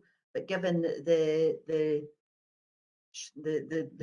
fall in the role, then it's absolutely necessary for our children to get the best education, for them to move, and then for the schools to close. It's been very interesting journey to see the whole process played out over the last couple of years, and the communication with the community and the parents has been excellent. So thank you for that. Sad but necessary. So I move the report. Thanks. Thank you, Councillor McHugh. Councillor Murtagh. Thanks, Convener, and I'd absolutely echo what Councillor McHugh said. It is sad to see any community facility at the heart of community go, but I think there's a recognition that from an educational point of view, and that was very much, as Gary said, dealt with by David Mackay and his team during the mothballing process, about really highlighting the importance of the educational benefit to the pupils themselves going into a wider school opportunities at being crossed, particularly in the case of both Kenner and with Limerick also. So I'm really grateful to the department for doing that. Also grateful to the community for the tone of the conversation as well. Was difficult to have these conversations with our community, but I think very much people have been understanding of what the issues are, and that this is about the educational value to our children. So that's really important. And obviously it has been a real challenge during the COVID time to do public consultation and discussion. So extra thanks to the team for stepping up in the way that they did to still do that and have that meaningful engagement. And just I'll formally second the report, but to say thanks to Gary for highlighting about the mosaics and the murals at both Kenner. I know it's an issue I brought up during the mothballing process, and again has been highlighted by the community. And again, they've said that they're grateful for that, because it's an important piece of the heritage of the village and Skinflats that they came together as a community to do that. So it's really welcome that that's saved, and actually is really important. But again, we'll continue to discuss, especially with the what's going on with the properties, about how we, with the community, how we take things going forward. So happy to second the report, Convener. Thank you, Councillor Murtagh. I will open it up for any other questions or comments from members. Councillor Bissett. Thanks, Convener. Always sad when you see schools having to be closed, and certainly it's sad to see for every community. So I'd like to try and find out what will happen to these assets. Will they be available for asset transfer, or just basically try and understand for these communities what will happen to these schools, and what will be the impact on our climate change, CO2 reductions. Have we sort of quantified closing these schools will save so much CO2? And I just wondered how the sort of mothballing procedure came about.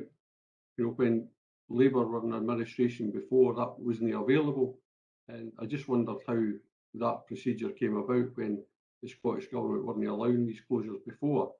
So I just wondered, you know, how did that procedure come about? It'd just be interesting to know that. Thank you, Convener. Okay, thank you, Gary. I think the mothballing procedure was already in place. It was available to us, but it was just something that hadn't been taken forward. I don't think it was a new introduction, but you'll maybe be able to clarify some of these points that Councillor Bissett's asked. Okay, in terms of the questions you raised, Councillor Bissett, the first question in terms of the future use of the asset, the way that it works is that the Children's Services will declare, if it's agreed, will declare the asset surplus to operational requirements.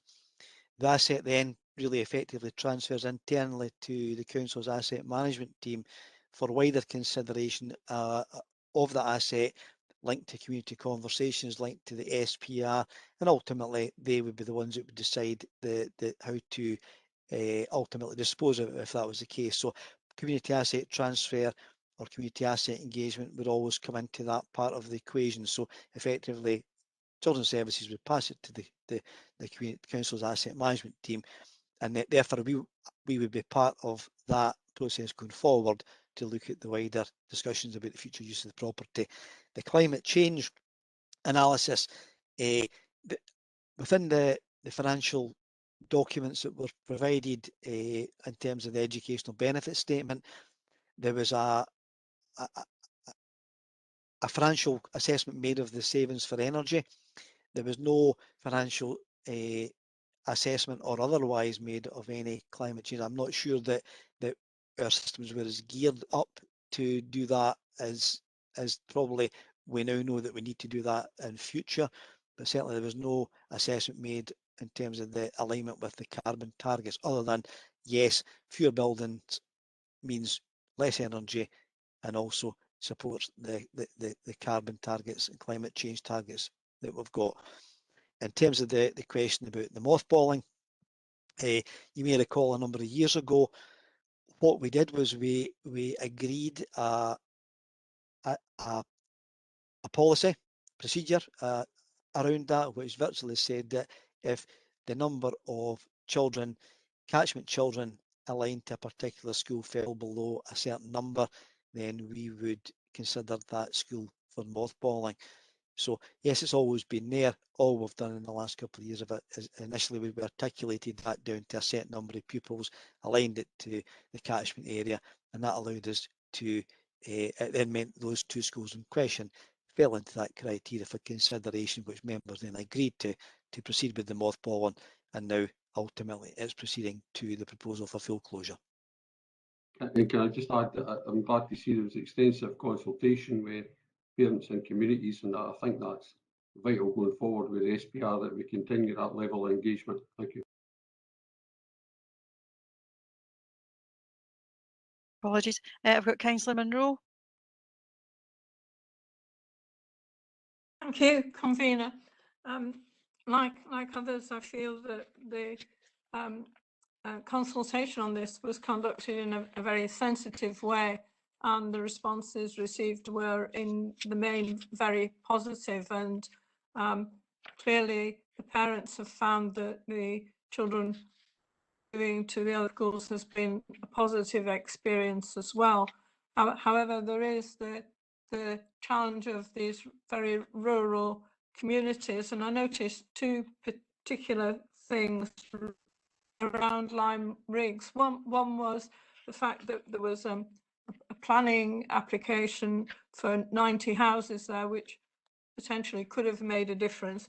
And there was also a comment by one person about the potential for using this school, given its location and its extensive playground and woodland and water, whether this could be used as an outdoor school setting. And I wondered what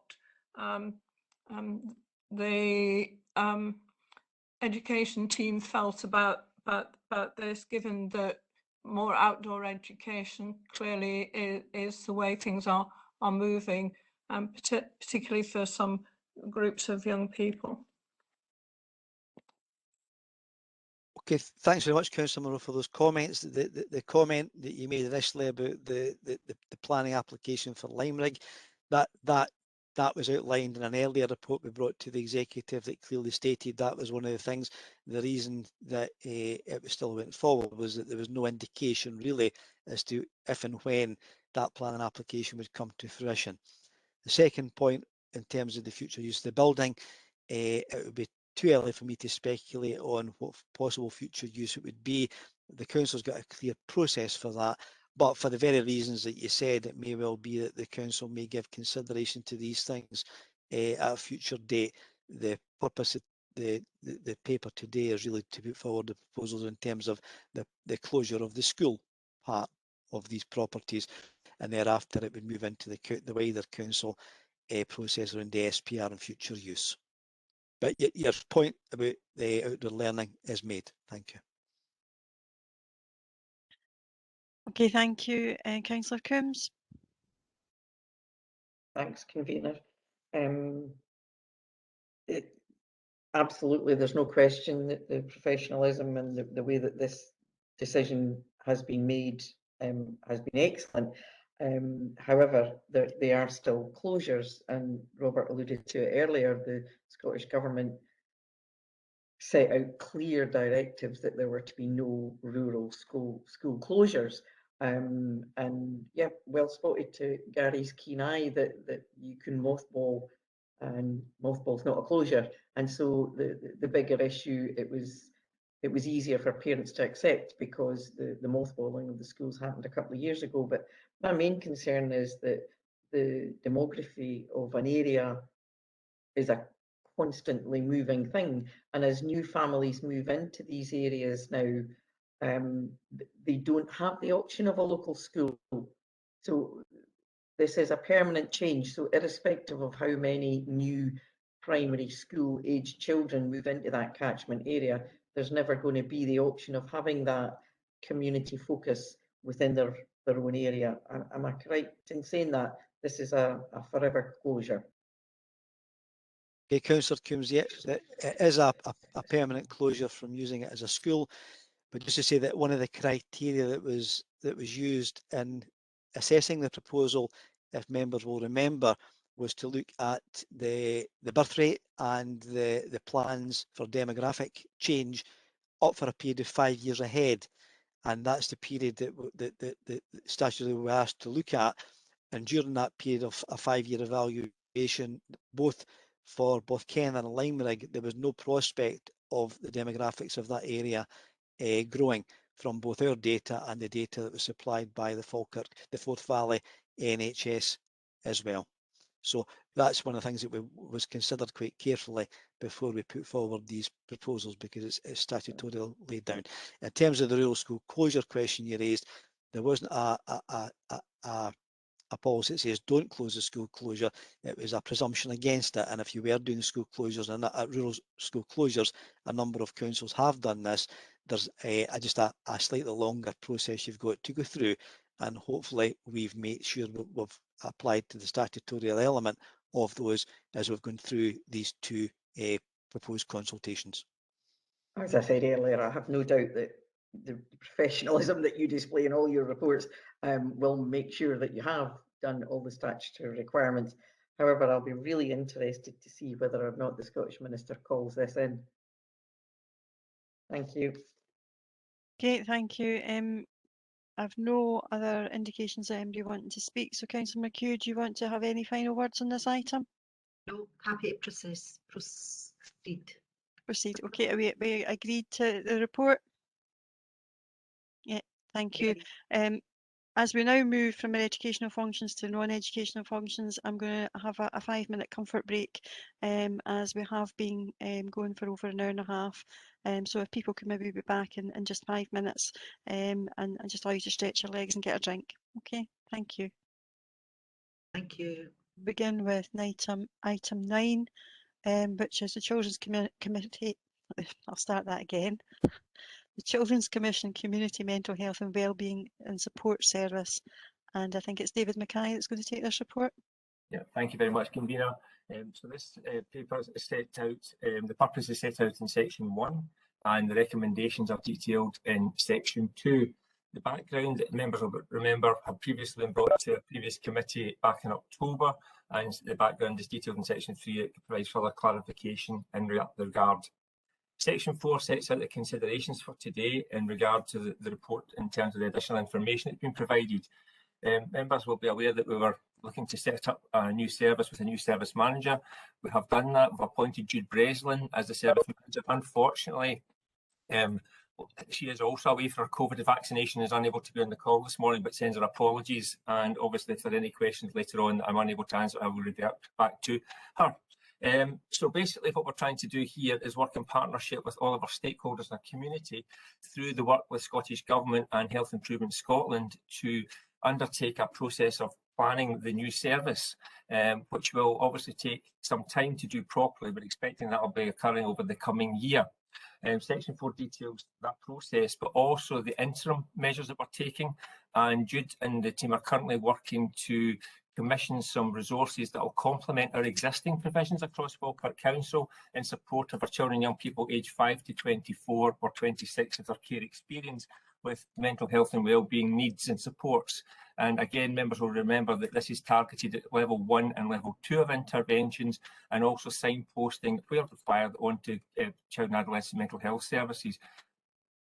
Section 5 then details the consultation that's been taking place, and obviously we're looking to work very closely with a whole range of stakeholders as we progress this piece of work. And I think that's the exciting bit, is to make sure that we co-design and co-produce this service to ensure that it meets the needs of our children and young people in our communities for the immediate future and the foreseeable future. Section 6 sets out the various implications detailed under the various headings, and also details the various equality issues that we're taking into account with this particular piece of work. And again, we're looking to reach out to a range of groups in order to engage them for their support and advice and guidance as we continue to develop this piece of work. So I think in conclusion, this is a really exciting initiative here. It's well needed, and again, it won't be lost in terms of the impact of the current situation in the last 18 months on our children and young people, that we need to make sure that we've got adequate and effective resources aligned to the needs of all of our children and young people, to make sure that we provide an immediate response to those needs and ensure that they get the correct support at the correct time, and both in the duration of their need and in the lifetime of the young person. And I'm happy to take any questions. Thank you, David. I'll go to Councillor McHugh. Can I just ask David, first off, have you got a bus to catch? Because that was rapid. But thank you. I do apologise, Councillor. I was just conscious of time, and the members' time is precious. Thank you. I think with referring to 4.2 and referring to time, as I just have done, I think it's right and proper that we do take the time to get this right. That you've heard me saying probably in the past about the different services that we've provided over the years, and how we've got families dropping and young people dropping through the loopholes. And I think to be given the time and obviously the finances to build a proper service is invaluable, and I appreciate that. I see in 4.4 that yet again we're being viewed by the Scottish Government as good practice as we move forward with this service, and obviously they are also interested and want to get the best possible service going forward for the young people throughout our country. So it's great that they're looking at us yet again for good practice. I'm really pleased about how you've engaged with all the stakeholders, in particularly with families, parents and young people, because that is definitely what we need, who we need to listen to going forward to get the service right for the future. So I'm happy to move the report. I've only got really one question. I wondered if you could extend a wee bit on what support we're putting in place now while we're in the middle of getting this new service up and running. You touched on it a wee bit there, but I'd just like a wee bit more detail. Thanks. Yeah, it's a fair point, Adana. David? Yep, absolutely. Thank you very much, convener. Yeah, certainly, Dana. In terms of actually what we currently have, we've obviously got existing supports within our schools in terms of pastoral teams and supports. We've also got existing counselling support within our secondary schools, and also that reaches down to 10-year-olds plus within our primaries where required. Jude's undertaken an extensive kind of scoping exercise, and what we've discovered is there's actually already a large network of supports within Falkirk that children and young people are accessing. The difficulty is it's not clear how to access them, so the signposting routes are quite challenging. And again, we're also looking to try and clarify the connectivity between the various programmes as well, to make sure that the young people are having their needs met by the right person or by the right group. So Jude's undertaken that piece of work, and she's also linking in and specifying some additional work. And again, the data that's attached in Appendix 1 highlights a kind of particular need around sort of 6 to 12-year-old and 12 to 18-year-olds. And again, we're looking to commission through our third sector partners some services that we're hoping to get off the ground in the next couple of weeks, in order that that support is available now rather than wait for the new service. And again, many of these actually might become part of the new service, but until we've completed the consultation and the planning work with our partners and stakeholders, we won't know that just now. We've also linked in with the Scottish Government to have that conversation to explain, look, to do this properly, we do need to take the time required, and they're comfortable and supportive of how we're planning to do that. And they, again, also agree with the fact that some short-term commissioning is a way to address that local need. So much work has already been done, but there's still much work to be done as well. And obviously we'll be looking to bring further papers back to committee in due course. Thanks, David. Okay, thank you. And Councillor McHugh, I've got Councillor Colley, then I've got Maureen Hartness. Thanks. Obviously, I'm very happy to second this. I'm welcoming the framework and the co-production with children and young people, because it reflects the things that they say are important to their mental health and important areas of development.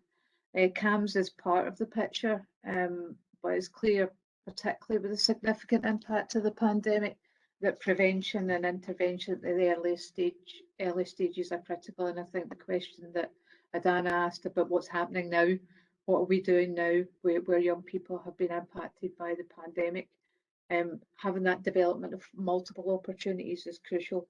And the proposals outlined within the framework give us a strong foundation for delivering better mental health.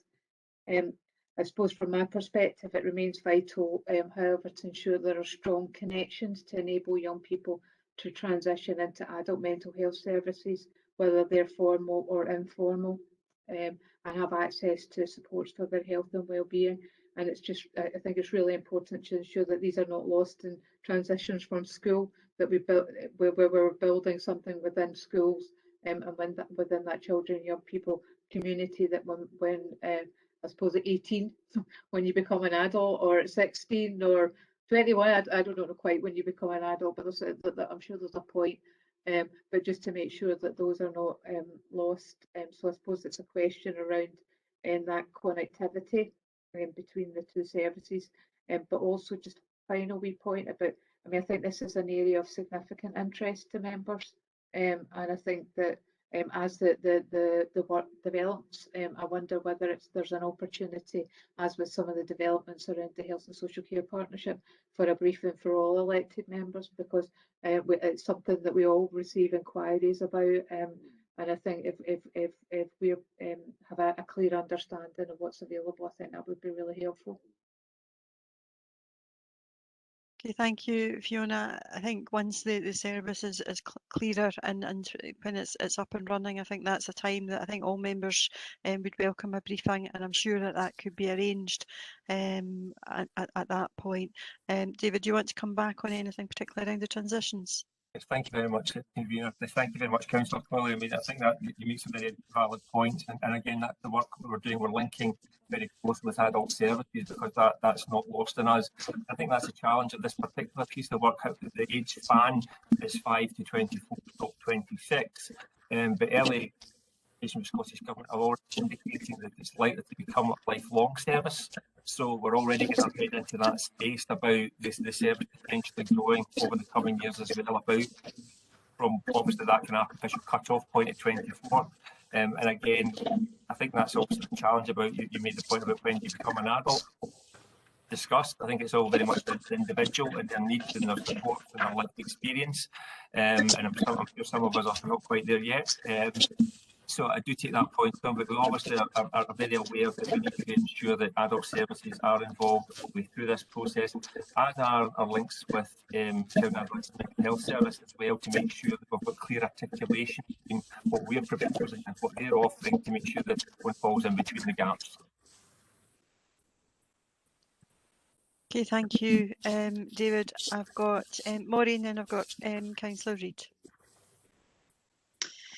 David, could I ask if the family support service is still running from high schools? It is, Maureen, thank you for that. So we've got our family support service, we've got our central team, we've also got the intensive family support service as well. And both of these provisions are available for schools to access through their team around the child recommendations, and colleagues are actively engaging with these services as we speak. Right, it was just that that was a really good, it is a really good low level intervention, and before it sort of got to social worker, that kind of level. And for the other members here, basically the team was based in the high school and they were attached to the feeder primary schools, and any issues, they would go and visit the family in their own home and make it quite relaxed. They could then identify places to go for help, and it also helped with the transition because they were coming from the primary to the feeder high school, or the feeder primary to the high school, and it made the transition a lot better because there were people there that knew their family background and all the rest of it. So I'm really pleased about that. The point at 4.6 is saying that interim reports have been developed, blah, blah, blah. And then it says, CAMS report that each time lockdown has eased and schools have returned, there's an increase in referrals that have been noted. And all my friends, and with the best will in the world, when you are stuck with children for most of the day, most of the time, you're trying to teach them, you're trying to keep them occupied. The parents' mental health is suffering, and I'm just wondering if the two have an impact on each other there. You know, because it might not just be the child's problems, it might be the parents that are putting their problems on the children type thing. So that needs to be considered as well. But I do think it's a great example of working together again collaboratively, as was said by Adana earlier on in one of the points. You know, you're accessing services that are available, CAMS, health nurses, the school census data, which is quite an interesting aspect. But you're working together, you're developing ideas for the future of the improvement plan. And also, I think when you're talking with these other services, outside agencies and that they appreciate more what's happening in school and at home, rather than we're asking for your help, but there's a two-way discussion going on here. So you're aware of what they offer, and then they're aware of what is actually happening in schools on a day-to-day basis type thing. But it does develop a shared awareness of the needs of the children. So I'm pleased about that. Thank you, Councillor. Thank you for that, Maureen. Thank you. Helpful comments there. Councillor Reid. Yes, thank you, Convener. I'll ask my questions as quickly as David made the presentation. I don't want to sting him again, but it's a pity Jude isn't here to go into more detail. I'm sure David has a good command of the brief, and therefore I would agree with Councillor Polly that we have a briefing at some point with Jude just to find out more of the details. I'm happy to note 311 that the design team will include parents eventually and young people who have been involved. My only concern is 4.5, where there are, I think, 10 plans and groups listed with which this will have alignment. I don't know if there's a possibility of integration at any point. It looks a bit Soviet actually in its formation. Maybe we have too many reports on the go at the moment. But apart from that, I welcome the report. It's long overdue and very welcome. David, do you just want to make comments on Yeah, particularly the... Yeah, it was really just in terms of Councillor Root, in terms of the size, because obviously we're trying to ensure that we engage with all of our stakeholders, and that brings its challenges in terms of the kind of reach, particularly of the arena that we're operating with, not only children and young people's mental health and well-being, but obviously dipping into adult mental health and well-being here as well. And I know we've got a plan to kind of proportionately manage that, because obviously we want to make sure that the voices that count are heard the most, and that would, to me, would be the young people, the children, the parents and the carers. And then obviously from the professionals' point of view, we need to take their views on board in terms of kind of logistics and the supports that they can potentially bring to bear. But your point's not lost on me in terms of the scale of the task and how do we actually manage that so it doesn't become overwhelming, particularly for those parents and children and young people as they're part of the process. Okay, thank you. Thank you, Convener. Thank you, Councillor Reid. I've got Michael.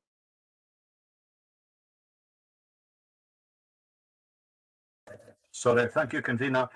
Just to say that earlier on in the pre-agenda brief, I asked David, and I don't want him to miss his bus, by the way. I asked him a question about how much capacity we had in relation to how big the need is currently, and how big it's intended to grow.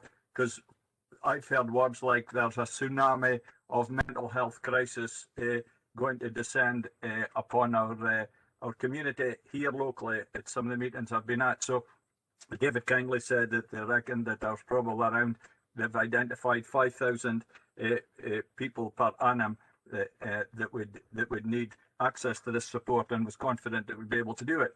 So I was really encouraged to hear that. Some of the things I've heard locally and with people outside our own community is that when referrals go to CAMHS, that they're not always able to deal with them immediately, and then a follow-up appointment is sometimes a challenge as well. But I've got some reassurance from that as well. So my final thing is, so David can catch his bus, is just to let you know that as a third sector in the church, we're actually been studying with our life groups at home, with our adults, and also with our young people, this book, which is God's Plan for Your Wellbeing, which looks at physical, emotional, spiritual, relational, and financial well-being, and we're doing that with our young people as well. So just to make you aware that outside the education community, that the third sector and others, it's actually a journey that we're on as well. And this course has been endorsed by quite a number of prominent people, including Natalie Andrews, for the National Sport and Wellbeing Project Lead. So I'm grateful that there's a lot of people doing things like this, and I welcome this report, and I think it's very timely, very needed, and I hopefully that we'll be able to deal with all the needs that present themselves to us, as we've been reassured. So thank you again for your report. Thank you, Michael, and I think it's helpful to have your comments just around the involvement of the third sector. I think something that this whole plan is trying to do is to enable access, not from a single point, but from any point in the system. And I think that's quite important, because people will be able to feel more comfortable perhaps in some settings than others. And it shouldn't matter where you come in to seek help. You should be able to be directed, signposted and supported to get the help that you need, that is one of the, I think, the aspirations of the plan. David, do you want to comment on anything related to that in the third sector? The points in terms of the numbers, Convener. Obviously, we're kind of doing some scoping, and we're aware of those children that are currently within the system and being referred through there. But equally, we're aware of some children and young people who may not necessarily have made themselves known. And what we're trying to do is make sure we've got a range of supports in place that then are advertised, that those individuals might then feel comfortable to step forward as well. So very much indicative figures that we're working with just now, and obviously, hopefully, they'll be refined as we begin to develop the work over the coming year. Maybe I should just also say I'm also a football chaplain for Stennismuir, and the majority of the football chaplains in Scotland have also been trained in mental health areas as well. So that's another whole area that's opened up through the SFA appointed people. Just a side issue. Thank you, Michael. I've got Councillor Coombs and Councillor Bissett.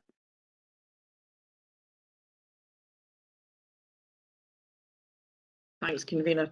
As Reverend Rollo just said about the tsunami of mental health, and it ties into my earlier comments about early intervention. And I think the earlier we can get these children help in whatever form from whomever is extremely important. And when I first skim read over this report, I was concerned about the security aspect of it, about the safeguarding, because I thought we were looking at children in residential care, and I thought if we give them free bus passes, there's going to be obviously a lot of issues with those that perhaps aren't happy with their situation and absconding. However, I was delighted to read at 3.4 that it is the children who will be in kinship care and looked after at home. So I take it I'm correct in saying Joan, that it is Joan, just we're those still on the mental health report. I don't know if you're maybe talking to one of the other after reports. children. We're still on the. Indeed. Apologies, I have indeed skipped. They're kind of interlinked, kinship care. Apologies. Okay. I thought we were at the end of the meeting. It was maybe wishful thinking. Sorry to disappoint. You've still got your time to come in though. Okay, Councillor Bissett. Thanks, Convener. I'd just like to say I welcome this report, certainly in line with the GIRFIC principles, where we're trying to support children and young adults, and it'll catch people with maybe who are in where they have mental health issues in their infancy, maybe anxiety, depression, issues we should be able to talk about openly these days. And certainly Reverend Rollo in his church, I know they do a lot of good work, and all the churches do a lot of good work communicating with one another and supporting one another. So there's just a couple of things that I'd just like to say is, so in the schools, is there also maybe a mentoring, peer-to-peer, befriender service where people could talk to another people just rather than go to counselling, just have a chat, get things off their chest? And also wanted to talk about the financial side of it. Are CAMS going to be getting any of this money, and how will it be funded going forward? I mean, I wouldn't like to think that we're doing it for a year or two, and then if we didn't get the funding, it fades away. So I just wonder, how's the funding going to be going forward? Thank you.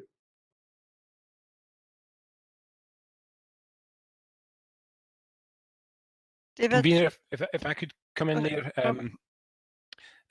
there's two separate grants that are being conjoined for the development and creation of this service. So there's one that's specifically targeted at the school sector, but there's also one that's targeted at the community sector, and both of these grants combined total just over £1 million a year. The government has indicated their intention to continue with that funding. And just going back to an earlier point in the meeting, as things stand, these are ring-fenced monies, but as we've said previously, once these services are developed and mature and embedded, we can anticipate that in the final analysis, the money will very possibly be mainstreamed. In terms of CAMS, there's a separate funding stream that is going via NHS to CAMS. I can't remember exactly the scale of the funding for that, but it's significant. So there's a separate development taking place to increase CAMS services, as well as the development of this service.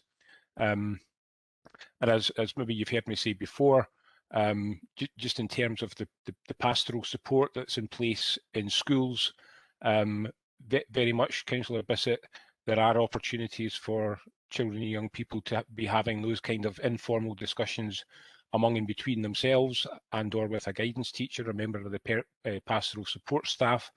And part of the aim of this service is to build a bridge from what we would always have understood as regular pastoral support, if you like, all the way through to the threshold, which is quite high for CAMS. And as David mentioned, sometimes young people will have a mental health issue that is lifelong, but oftentimes it will be quite transient. It might be for a short period of time. It might be that an intervention can assist them get over a problem, to become more confident and move forward. So what David outlined in terms of the analysis of what's available, but in particular the analysis of what young people are telling us about the issues that they face, is crucial to the development of this service. And convener, if you forgive me, and I don't really, well, if you'll forgive me, I'd quite like to ask Callum, who's on the call, just about his perception of the mental health and well-being of his peers, and his knowledge or awareness of the types of support that maybe some of his peers have had, and any commentary you have on what we're proposing to be doing here. Sorry to put you on the spot, Callum, but I think your perspective will be really helpful to the committee. And that's okay. Our school have got quite a good system, so we've got we call it a lighthouse, and it's a safe place for lots of pupils to go. So like at lunch times, and they can go and speak to trusted adults, and they can put in wee slips in a wee post box, and it's quite confidential, and teachers will contact them if they want to speak to other people, or they can go directly to the pastoral teachers like after a lesson or whatever. And it has helped a lot of pupils in the last couple of years, and it has continued during lockdown, and that they've kept in touch. Thanks, Callum. I don't know if Callum. Holly, I don't know if Holly wants to add anything. I was just going to say that, Dana, that I think Holly's also there, so if she wants to add anything from her perspective. All I would say is I've personally been helped by the Lighthouse on many occasions, and it's a very, very good resource that I don't think a lot of schools have access to, as we have like a specific one, it's like a whole kind of room designed just so you can go and kind of calm down or get help, or you can even just go and sit and have your lunch there if you're having like problems with whatever. It's really kind of helpful to kind of just get away from everything. Yeah. Okay, thanks for that. And I don't know whether we might want, there we go. John, you want to come back as well on that? It's just very quickly, any support with the children's mental health is always welcome, and it's good to see.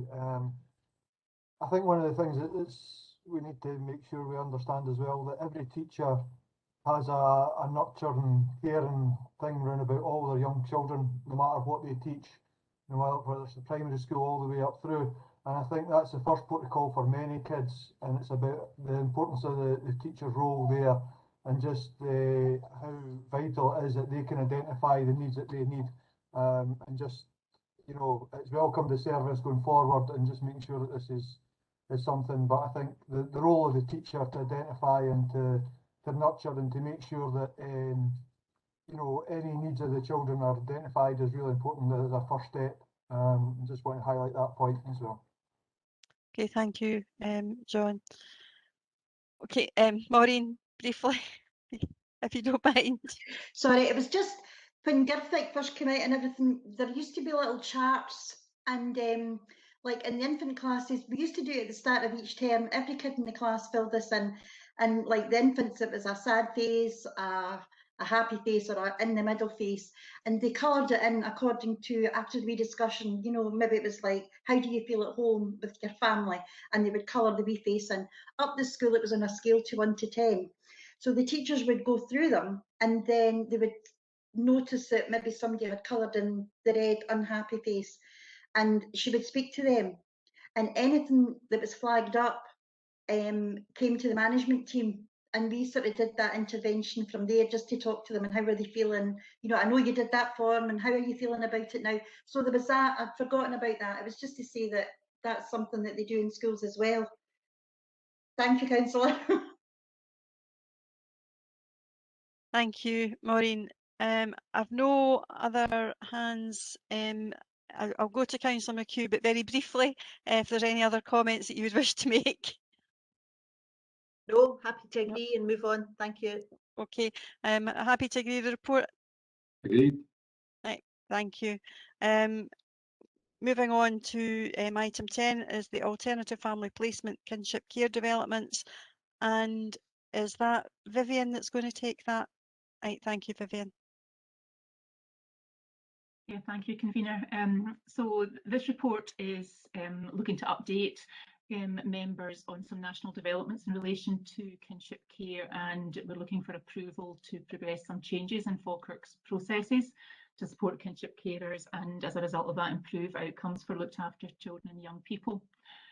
So we're asking executive to agree to note the role of the Kinship Care Collaborative, and that local supports to kinship carers should be aligned to that as the work of the collaborative develops. And we're also looking for agreement in relation to proposed amendments to both interim kinship care payments for looked after children and payments to eligible carers of those with a kinship care order. The background to this, and members will be aware that kinship care is quite a complex landscape, so I will attempt to simplify this as we go through.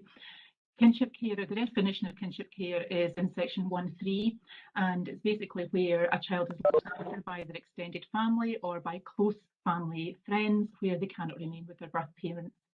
There is a definition of that, and it means that kinship care includes both looked after children whom the local authority have placed with kinship carers, and also some non-looked after children who live in an informal kinship care arrangement. This might be something that is completely out with the scope, there's been no local authority involvement, or it might be something where a young person has been subject to a Section 11 order, which people might be more familiar with as a custody or a residence order. And there is recognition, nationally of the important role that kinship care plays in providing secure, stable, nurturing homes, for young people. And there's also research that shows that being cared for within the family leads to better outcomes for most young people. The kinship carers can claim child-related benefits, and there are certain young people, certain kinship carers, who can also claim additional allowances, which I will say a little bit about later in the report. There's quite a complicated legislative landscape around about kinship care. Some of this arose from the Adoption Children in Scotland Act 2017, which required us to assess and approve kinship carers of looked after children. This led across the country to local authorities developing processes to assess and review kinship carers, and this was reported to members, and there have been a number of subsequent reports which are outlined in paragraph 3.2, one of which followed significant in that it was a resolution to a UNCRC challenge on parity of allowance between kinship carers of looked after children and foster carers. And the resolution of that led to allowances for looked after children in kinship care being raised to the equivalent of the allowances paid to foster carers, and that was subject to a report to members in 2006. We had further legislation in 2014 which related to support and payments to certain kinship carers of non-looked after children who had a Section 11 or a residence order. So a particularly complicated legislative background, and there are across the country different interpretations of what that means in practice. So in recognition of that, in January of this year, the Scottish Government established something called the Kinship Care Collaborative. This was part of the programme for government, and the purpose of the collaborative is to deliver improvements to the support of kinship care families across Scotland by looking at current policy and legislation and exploring what collectively can be done to simplify and improve the landscape. And the collaborative work is specifically linked to the promise, which members will be aware is the outcome of the national review of the care system in Scotland. And included within the work of the collaborative is how important it is to sustain placements within extended family, both practical support and emotional support. And there's an outline there of some of the areas that might include. One of the ones that's given particular emphasis is family support, and members will be aware that that's another of our work streams within our Closer to Home strategy. There are a number of wider national considerations in relation to kinship. One of them is the promise, which is the long-term reform of the care system. It promises to have children, it promises to have relationships right at the heart of the changes. And the action plan for the first 3 years of the implementation of the promise and the Pinky Promise has just been published just in March of this year, with a very strong emphasis on early intervention and support to families. And this specifically includes families who are caring for a relative, and that links into the previous information round about the collaborative. The more local landscape is very much about counsel of the future and closer to home. The closer to home strategy is focused on supporting children to remain with their families, and where that's not possible, to keep them locally and wherever possible in a family setting. And members will be aware of some of the figures relating to that. We currently have 17% of our young people cared for within residential settings. That's expensive. It often results in poorer outcomes for these young people, and the strategy is seeking to adjust the balance of care so that we have 90% of our looked after children and young people from Falkirk cared for in community-based family settings, whether that be at home with parents, in foster care, or indeed in kinship care. So one of the key work streams for phase 2 of the strategy is focusing on alternative family placement. And phase 2 has extended what was a focus on foster carer recruitment to increasing internal and external foster placements and kinship care placements, and alongside that focusing on supporting kinship carers so that more of them are able to provide care for children who can't remain with their parents. This has required quite a lot of change in procedural aspects of things, and paragraph kind of 431 outlines some of that. Our kinship care procedures were originally agreed in 2010. They have been updated and amended over the years in the light of some of the changes that I've just outlined. And we've done a comprehensive review of that over the past year. We've utilised feedback from carers and staff, we've analysed complaints, we've looked at the national developments. And this will be an ongoing process as things change. One of the areas that's been difficult is how we assess kinship carers who've looked after children. They undergo an assessment which is broadly similar to the assessment of foster carers, but it's usually done after the child has been placed with the kinship carer. And in Falkirk, we pay, it's meant to be done within 12 weeks, and in Falkirk we pay a flat rate as carers are approved at the point of placement on an emergency basis. We then undertake the assessment, and at the point of approval, the fostering equivalent allowance is paid to the carer. This has proved particularly challenging, especially over the last year with all the other demands on frontline social workers.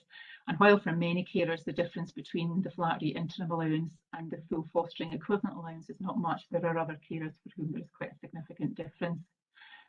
There are also different interpretations of the regulations across the 32 local authorities, and while some have followed a similar process to Falkirk, increasingly the majority of councils are now providing fostering equivalent allowances from the point of placement. So part of the proposals that we are making in the report today is that we pay full fostering equivalent allowances from the point of placement. Relevant benefits can be deducted from that. And to further improve the service, we have juggled things around within our family placement team so that we can ring fence some additional capacity there to allow that team to take on the assessment of kinship carers, relieving some of the pressure on our locality teams. The other particular change is that a lot of kinship carers who looked after children will go on to seek a Section 11 residence order that usually occurs where the return of a child to their birth parents is not possible, and we need to look at alternative permanent care.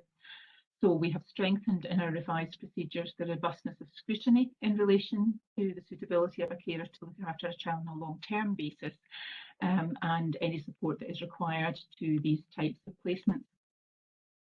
Section 4.4 looks at some of the financial considerations, and those carers who have gone on to take out a Section 11 order on a young person who was previously looked after, that means that the child is no longer in care, and they are provided with an allowance that is equivalent to that paid to foster carers. And the regulations that cover this aspect indicate that it should be paid until the child is 16 years of age, because at that point the legislation determining the residence is no longer applicable.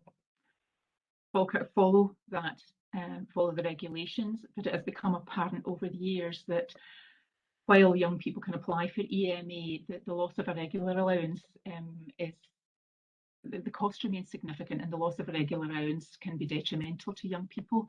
So we are proposing that we would continue those payments until young people leave school and have access to an income of their own.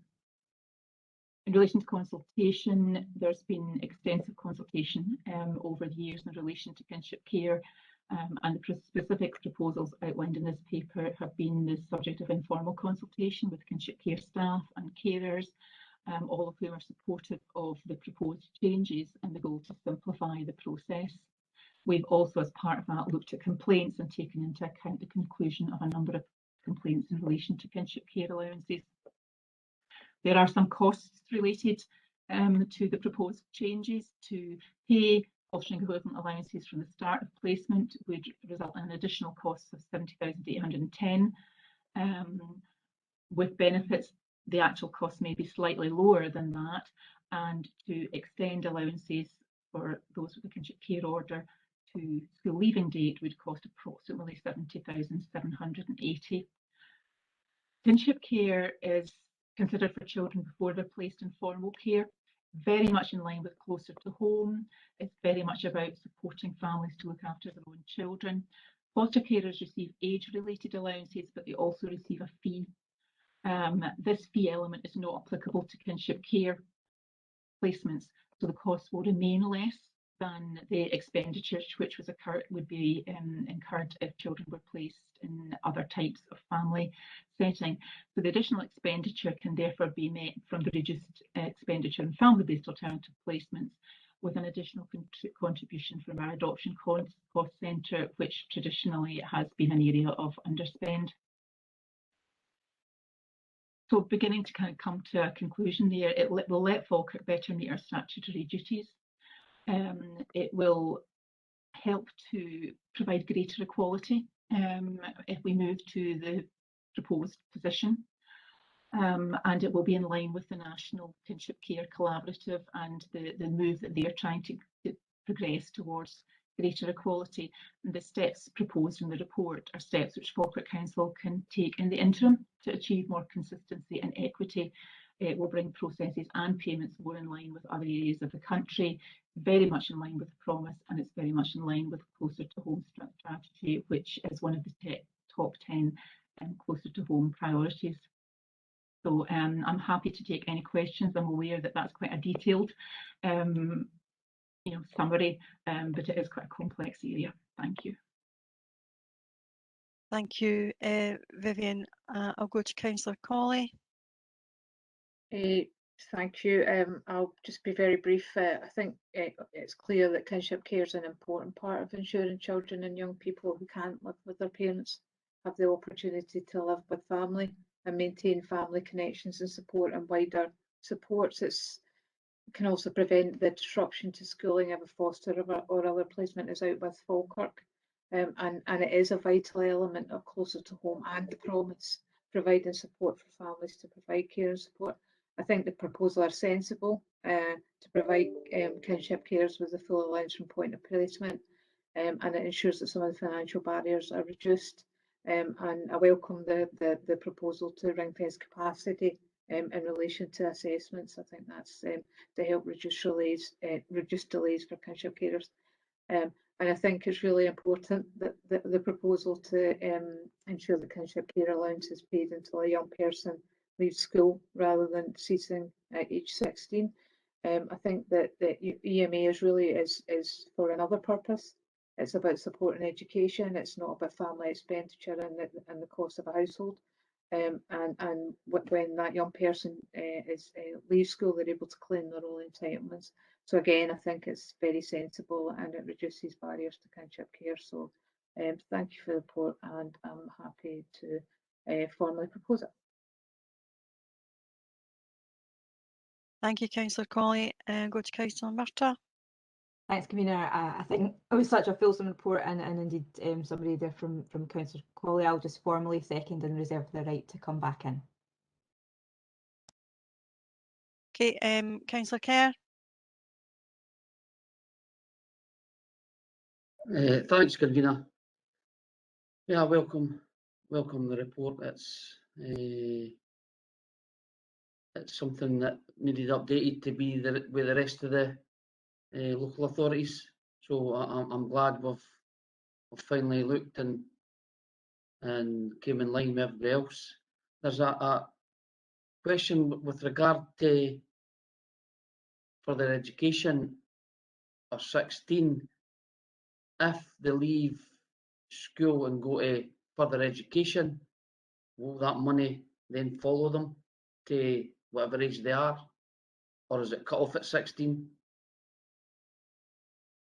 Okay, Vivian. Yeah, the support money's not cut off, but the role of the local authority changes. If a young person is still looked after and they're in kinship care, then they can move into continuing care, and that would provide, you know, the allowance and support right up until the young person is 21.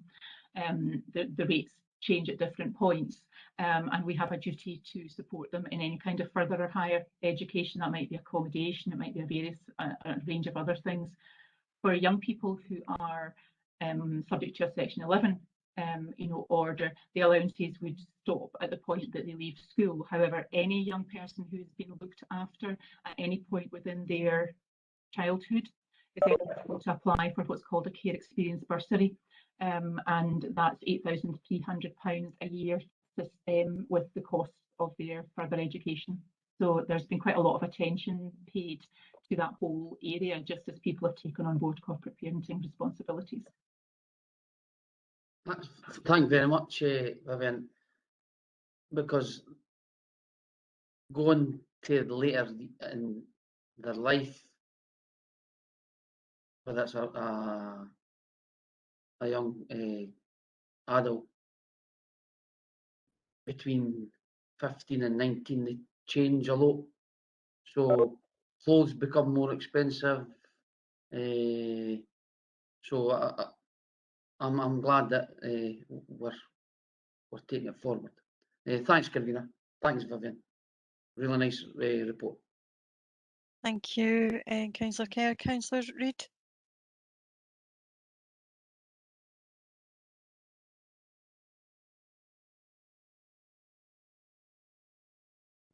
Sorry, Councillor Reid, you're still on mute.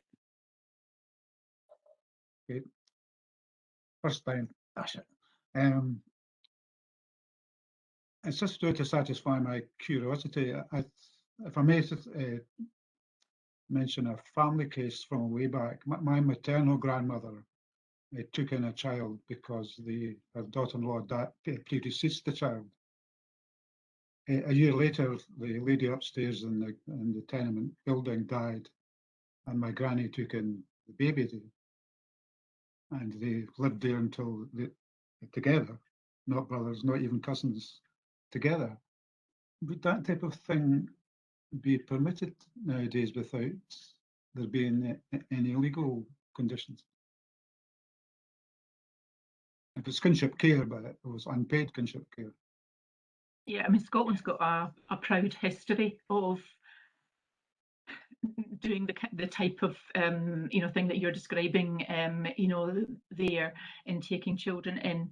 It is not as easy to do that without any regulation round about it nowadays. We would count, the legislation allows us to count close friends or people with a pre-existing relationship as kinship carers. So if it was a formal situation that the local authority was involved in, then actually it could be supported in the same way as we would if it was a relative. If it's not in that situation, then actually it would come under the definition of private fostering, and there's different legislation right about that. It has to be notified to the local authority. We have to do checks to ensure that the situation is safe and is going to meet the welfare of the young person that's being looked after. So it depends just a little bit what the basis of the placement was. I don't know if that answers your question or not. I'm still struggling a wee bit, but I'll maybe ask it elsewhere later. Thank you.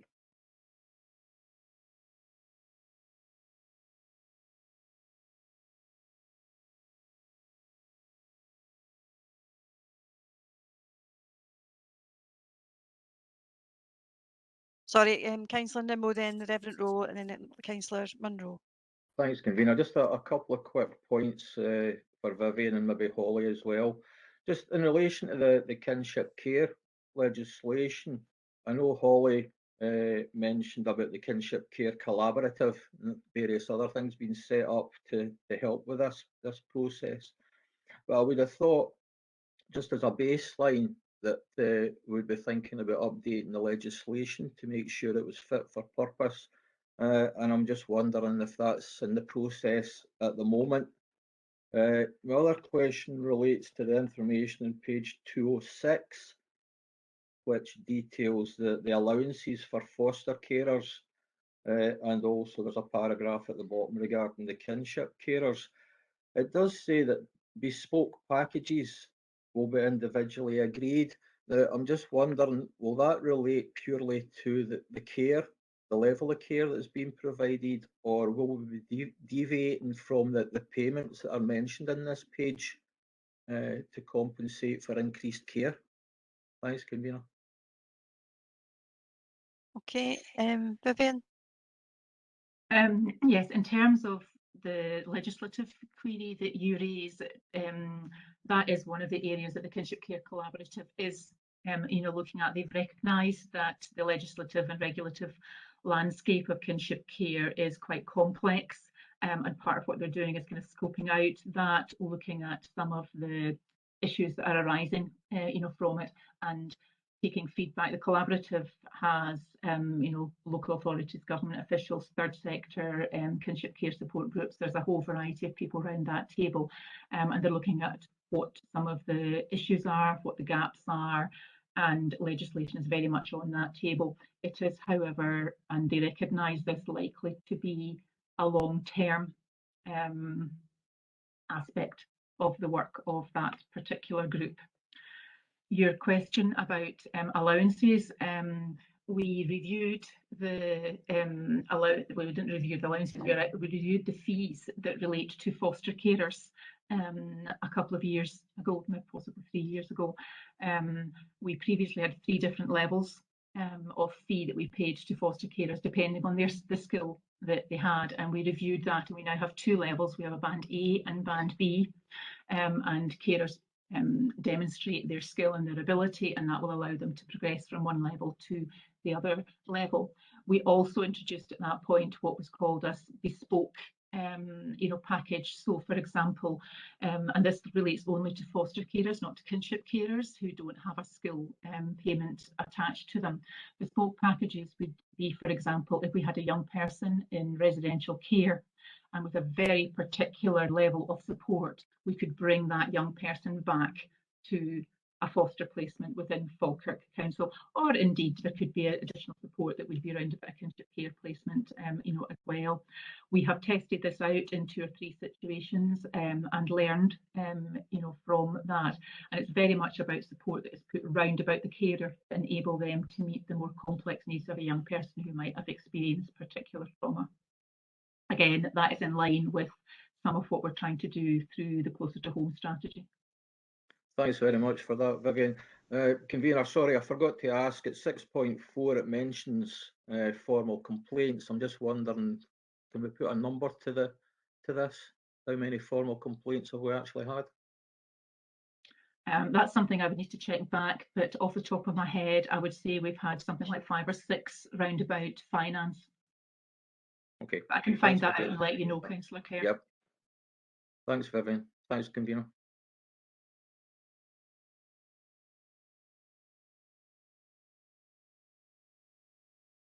Okay, Michael. Yeah, thanks, Convener. Just a question on 4.2.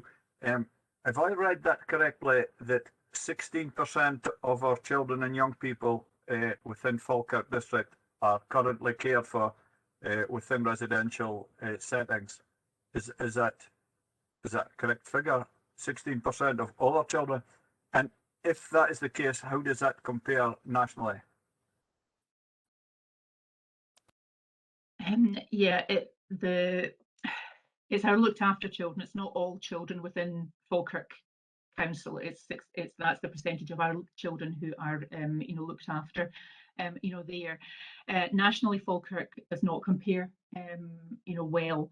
The national figure sits around about 10-11% in most local authorities of young people in residential care, and part of what we're trying to do through Closer to Home, and as one of the kind of top 10 Council of the Future priorities, is to really shift that balance of care. The whole purpose of the strategy is to improve outcomes for young people, to be able to produce more family support so that children and young people can stay with their birth families, or where they cannot, that they are in an alternative family type placement rather than in a residential placement.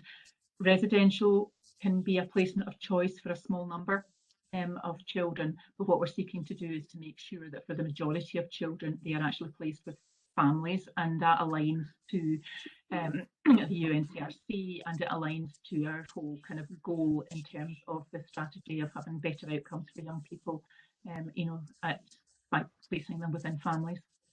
So it's 16% of the people that's in care, not 16% of all our children in Falkirk. Okay, so I thought I read it as 16% of our children. I thought, wow, that's some statistic, but it's 16% of the people that's in care. No. Okay, thank you. My apologies, that obviously was not quite clear enough. Okay, thanks, Vivian. Councillor Munro. Thank you, Cecil. Point 433 says to further improve the service, staffing within the family placement team has been refocused to ring-fence additional capacity to allow this team to take on the majority of assessments of kinship carers. This will both provide consistency of assessment, minimise delay for carers, and allow the council to meet our statutory timescale in this area. I wondered whether this process is actually up and running, because it's not clear from this document, and clearly it's a very important step on the route to enhancing this process. And why are we saying majority and not all?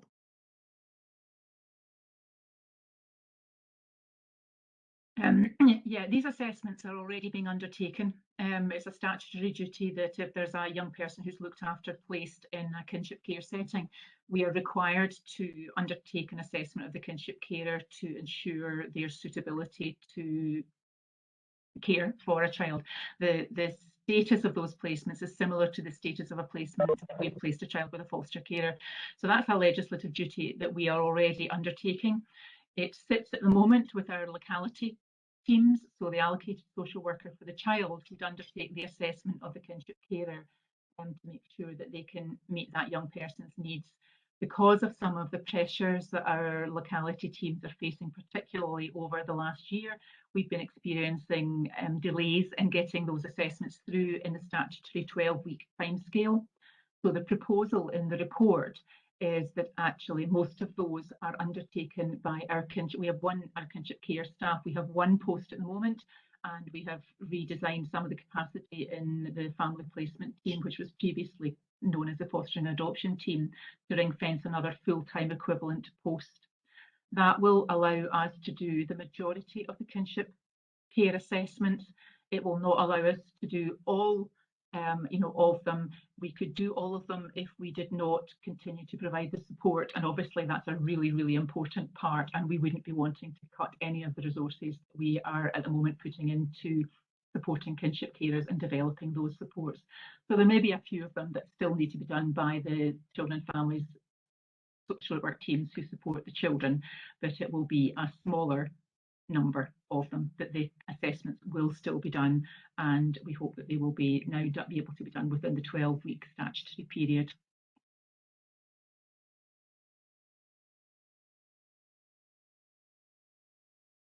Okay, thank you. I'll go to just Councillor Colley now to wind up. If there's any final comments you would wish to make. No, I don't think so. I think it's very comprehensive from Vivian. Thank you very much. Well, thank you. I'd be happy to agree the report. Agreed. Agreed. Thank you. We come to our final item of this morning's, or now the afternoon's agenda, and it's Falkirk Young Scot Looked After Children project update. And I think Mark Meekin, I think you're going to take this one, Mark? No? I think it's Robert that's going to do it. All right, okay, Robert. Okay, sorry. Robert, you're on mute. Apologies. Thanks, convener. This report follows on from a report that we brought in September 2019 regarding the award of £100,000 from the Scottish Government to take forward a project to support looked after children. The aim and purpose of the funding was to support young people to address some of the challenges that they faced at the point of leaving care or while still in care. So through the Children's Champions Board that some of the members on the call this morning are well aware of, what happened was that we discussed with the young people what were the key areas that they would wish to direct this funding towards, and we were targeting young people who were in 3 different care experience groups, those that were in kinship care, those who were looked after at home, and those that were leaving care from wherever they had been in care and were moving on into continuing care, as Vivian outlined earlier. So through the work of the Champions Board, the young people identified that the 3 key areas that they wanted assistance with were access to travel, access to leisure, and support with mental health and well-being. Within the considerations section of the report, it sets out the project objectives, which was about improving health and well-being, removing financial barriers, and providing free access to certain services and support without stigma. So obviously we had the COVID pandemic, but prior to that starting, we identified 75 young people who were going to benefit from this funding. They were provided with access to free travel, free access to leisure facilities, so they could, for example, go and have a swim or attend a gym or take part in another leisure activity. And also they got access to the Young Scot Rewards scheme. Section 4.3 just talks a little bit about the impact of the pandemic and how we weren't able to progress at the same pace as would have been expected, and it would have been expected that the £100,000 was used up over the course of a financial year. Section 4.4 talks a little bit about the outcomes and the achievements, but you can see there the first section talks about the expenditure thus far on bus travel, £20,000, and a comment from one of the young people about the difference that has made in terms of them being able to get out and about and move around the district. Similarly, for the leisure access, there's been expenditure thus far of £16,000, and again a very positive comment from a young person about the difference that has made. In terms of the Young Scot Rewards scheme, thus far we've spent £10,000, and again a comment from a young person in terms of how they've been able to engage more when they're out and about. So, as mentioned at the start, we got £100,000. Expenditure to date is £46,000, but happily Scottish Government have agreed that the balance can be rolled over and used through the course of this financial year. So that is in progress. I think my comments would be just reflected in the conclusion section about the evidence that we're beginning to gather about the difference this has made to the young people, how it's helped overcome some of the barriers, some of the stigma that they face, and an important step in that is mainly around the removal of barriers to transport and the access to sport and leisure facilities, which were things that the young people themselves identified, as well as having access through Young Scot to some support around some mental health issues. As convener, you noted, Mark Meehan is on the call, as is Sarah Stowe, both of whom have been involved in aspects of this project. So I'm happy to take questions, but if there's questions of detail, I'm sure Mark and Sarah will be able to give you some detailed answers. Thank you. Thank you, Robert. Councillor Colley. I'm going to be very brief because I think obviously this is a good news story, some excellent stories and information on young people having access to the three areas that they identified through the Champions Board in terms of travel, free leisure access and the Young Scot Award. And I think that it outlines the difference the funding's made, and I think it's really welcome. It's great news that the funding can be rolled forward and very sensible, and it's important as we come out of lockdown that we ensure that that care experienced young people have the opportunity to build back up their experiences and support for their mental health and physical health as well. So fantastic, and I look forward to hearing more as the project progresses. Thank you, Councillor Colley. Just very briefly from myself, it's often the little things that really matter.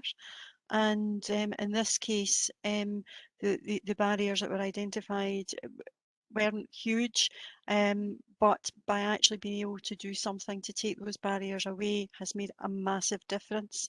And I just want to comment very briefly on the depth of learning that I and I'm sure others have in working with the Champions Board, and being able to listen to those young people and what it really matters to them, and the work that they are doing with our services and to redesign in a collaborative way that will make a difference to our care for young people going forward.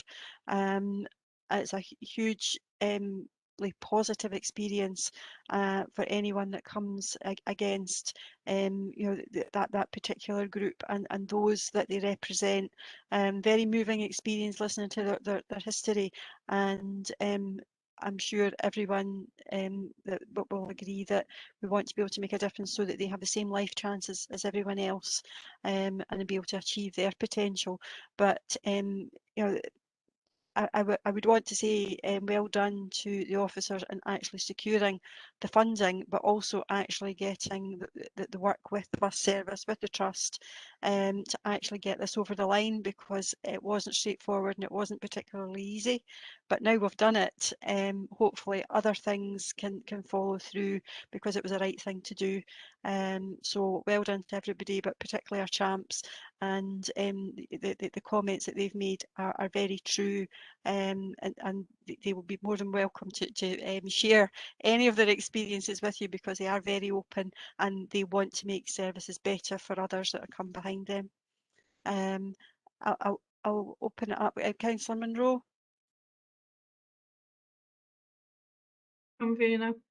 Like you, I believe that Champions Board has had far-reaching positive impacts by listening and providing a forum to allow us to listen to the needs of these young people.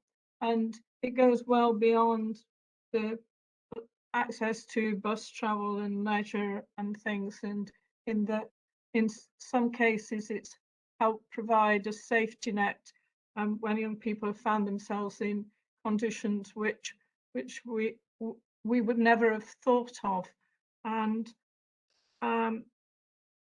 it enabled us in many ways to act upon these needs and to provide services in a better way and I hope that this listening philosophy will be applied across all our communities and help act as a catalyst for other departments to change in the way in which the council now works for communities. But I think it's a very positive thing, and credit goes to all those that organise it. Thank you.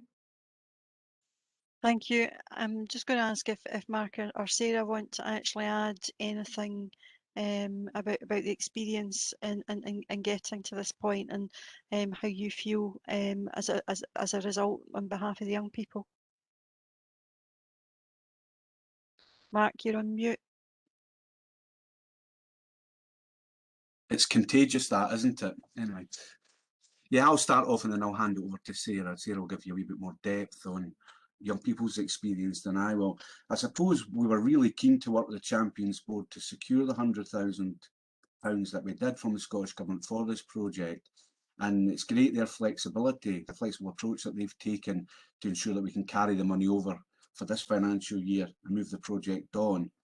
We've also worked with the Scottish Government in the last month to begin to explore whether we can actually offer the same deal up using the money that we've got here for some young carers to try to get them involved. They were facing similar challenges to what some of the Champions Board were facing as well, and they've agreed to that. So we're having some dialogue with the Young Carers Project in Falkirk to look and see how we can manage that. But the priority is for looked after children and young people within that. I suppose what we're actually trying to do with the project is, as you're saying, it's improve health and well-beings, and that'll in turn hopefully improve outcomes for the young people involved. And it's been fantastic, as the convener stated earlier, the work that we've done with First Bus and with Falkirk Community Trust to try to get that done. It was a challenge and is a challenge going on, but that's all coming back online now, and Sarah will share with you some of the positive experiences that young people have had recently. Okay, Sarah, over to you. Sarah, you're on mute. Sarah, You've caught the disease. No, we can't. Oh, we just can't hear you very well, Sarah.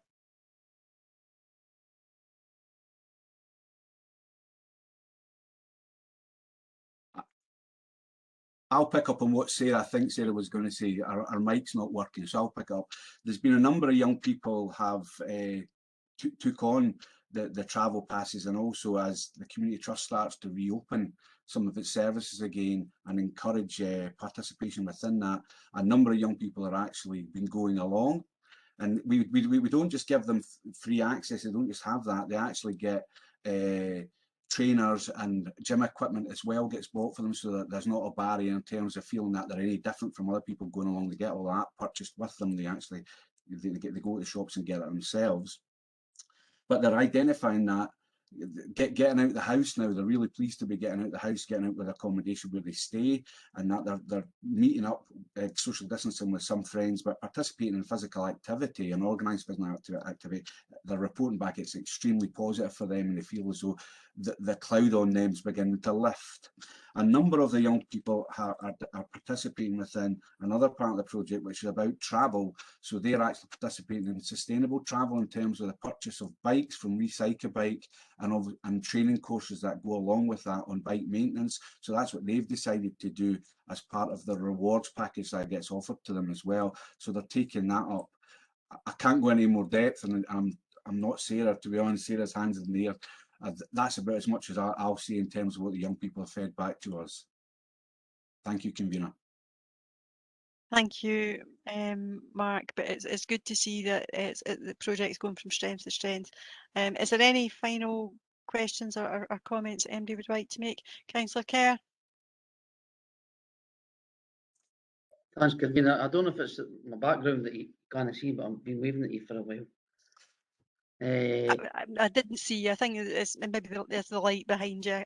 Apologies. One of the questions, convener, was obviously we've spent £20,000 on bus travel. How will that affect with a new initiative for the Scottish Government about free travel for 22s, 23s, well, I can't remember if it's 22 or 23s. Will we not need to use that then, that 20 grand, if the Scottish Government's already given us it? I'll come in at this point on that. Yeah, and certainly that we were very conscious that this year that free bus travel may well come in, and that talking with people at Scottish Government, I think they're going to introduce that in September. So the funding can be used up until September for bus travel. Hence, that's why we're looking at potentially offering that same deal, if you like, to involve young carers as well, because we reckon that we're going to have that money left over, and it's to try to get them to the point of this. This project itself focuses on attainment, but it also focuses on the issue around bus travel. And we're very conscious that this was being seen as a test case to inform the development of the free bus travel for young people. And certainly myself and Sarah's colleague, Janet, met with the Scottish Government a couple of times to talk them through how we were actually doing it in Falkirk. We were the first ones in Falkirk to use the app system and linked to the Young Scot card, and the Scottish Government's looking at how they can integrate that process within the new scheme that's going to be around. We're not actually doing that process presently, basically because they've commissioned another agency to provide it, and it's a transition process, so we're actually providing it in a different route to the young people on a monthly bus pass. So that's yeah. So to answer your question, Councillor Kerr, this is a test project for the new travel scheme for young people. Okay, thank you. And another question, Convener. We've heard the success story of this pilot scheme and how much it meant to the young people taking part.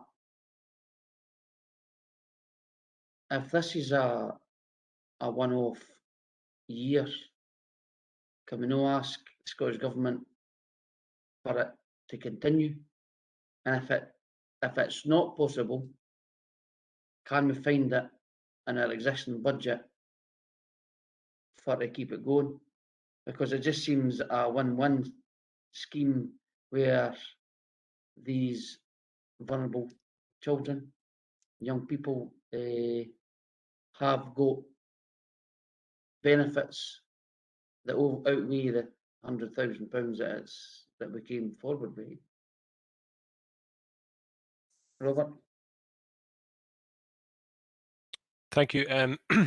As Mark outlined, I mean, this was a bid that we put into the Scottish Government, and we gratefully received the £100,000 and then developed the project from there.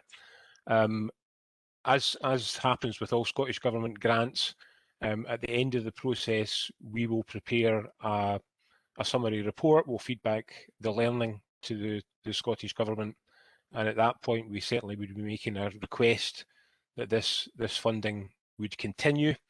From what Mark said, some of the learning from this project is already going to be used in terms of the proposed rollout of universal bus travel for young people.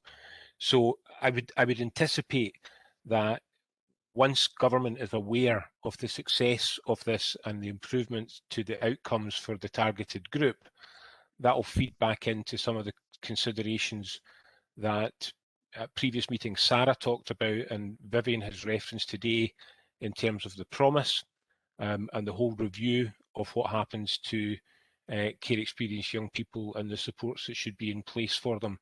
So I don't know if that answers your question, but I would certainly be making a bid to government that the elements of this process that have been successful would be continued and potentially rolled out across the country. Thanks, Robert. Thanks, Convener.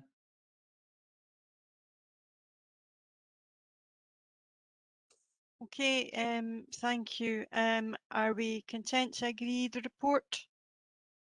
Agreed. Yep. Okay. Agreed. That Councillor Coombs, you had a question earlier, but did you want to? No. Okay. I'm also going for my second jag at 2 o'clock, so I'm now you've won a Okay. watch. Okay, can I just thank everybody for their time this morning? And it has been a long agenda, and I do appreciate we asked for that people did use a bit of brevity to allow us to get through this. But I hope that you've still got some time to catch the sunshine, even if you are going for your drag. Okay, thanks very much, everybody.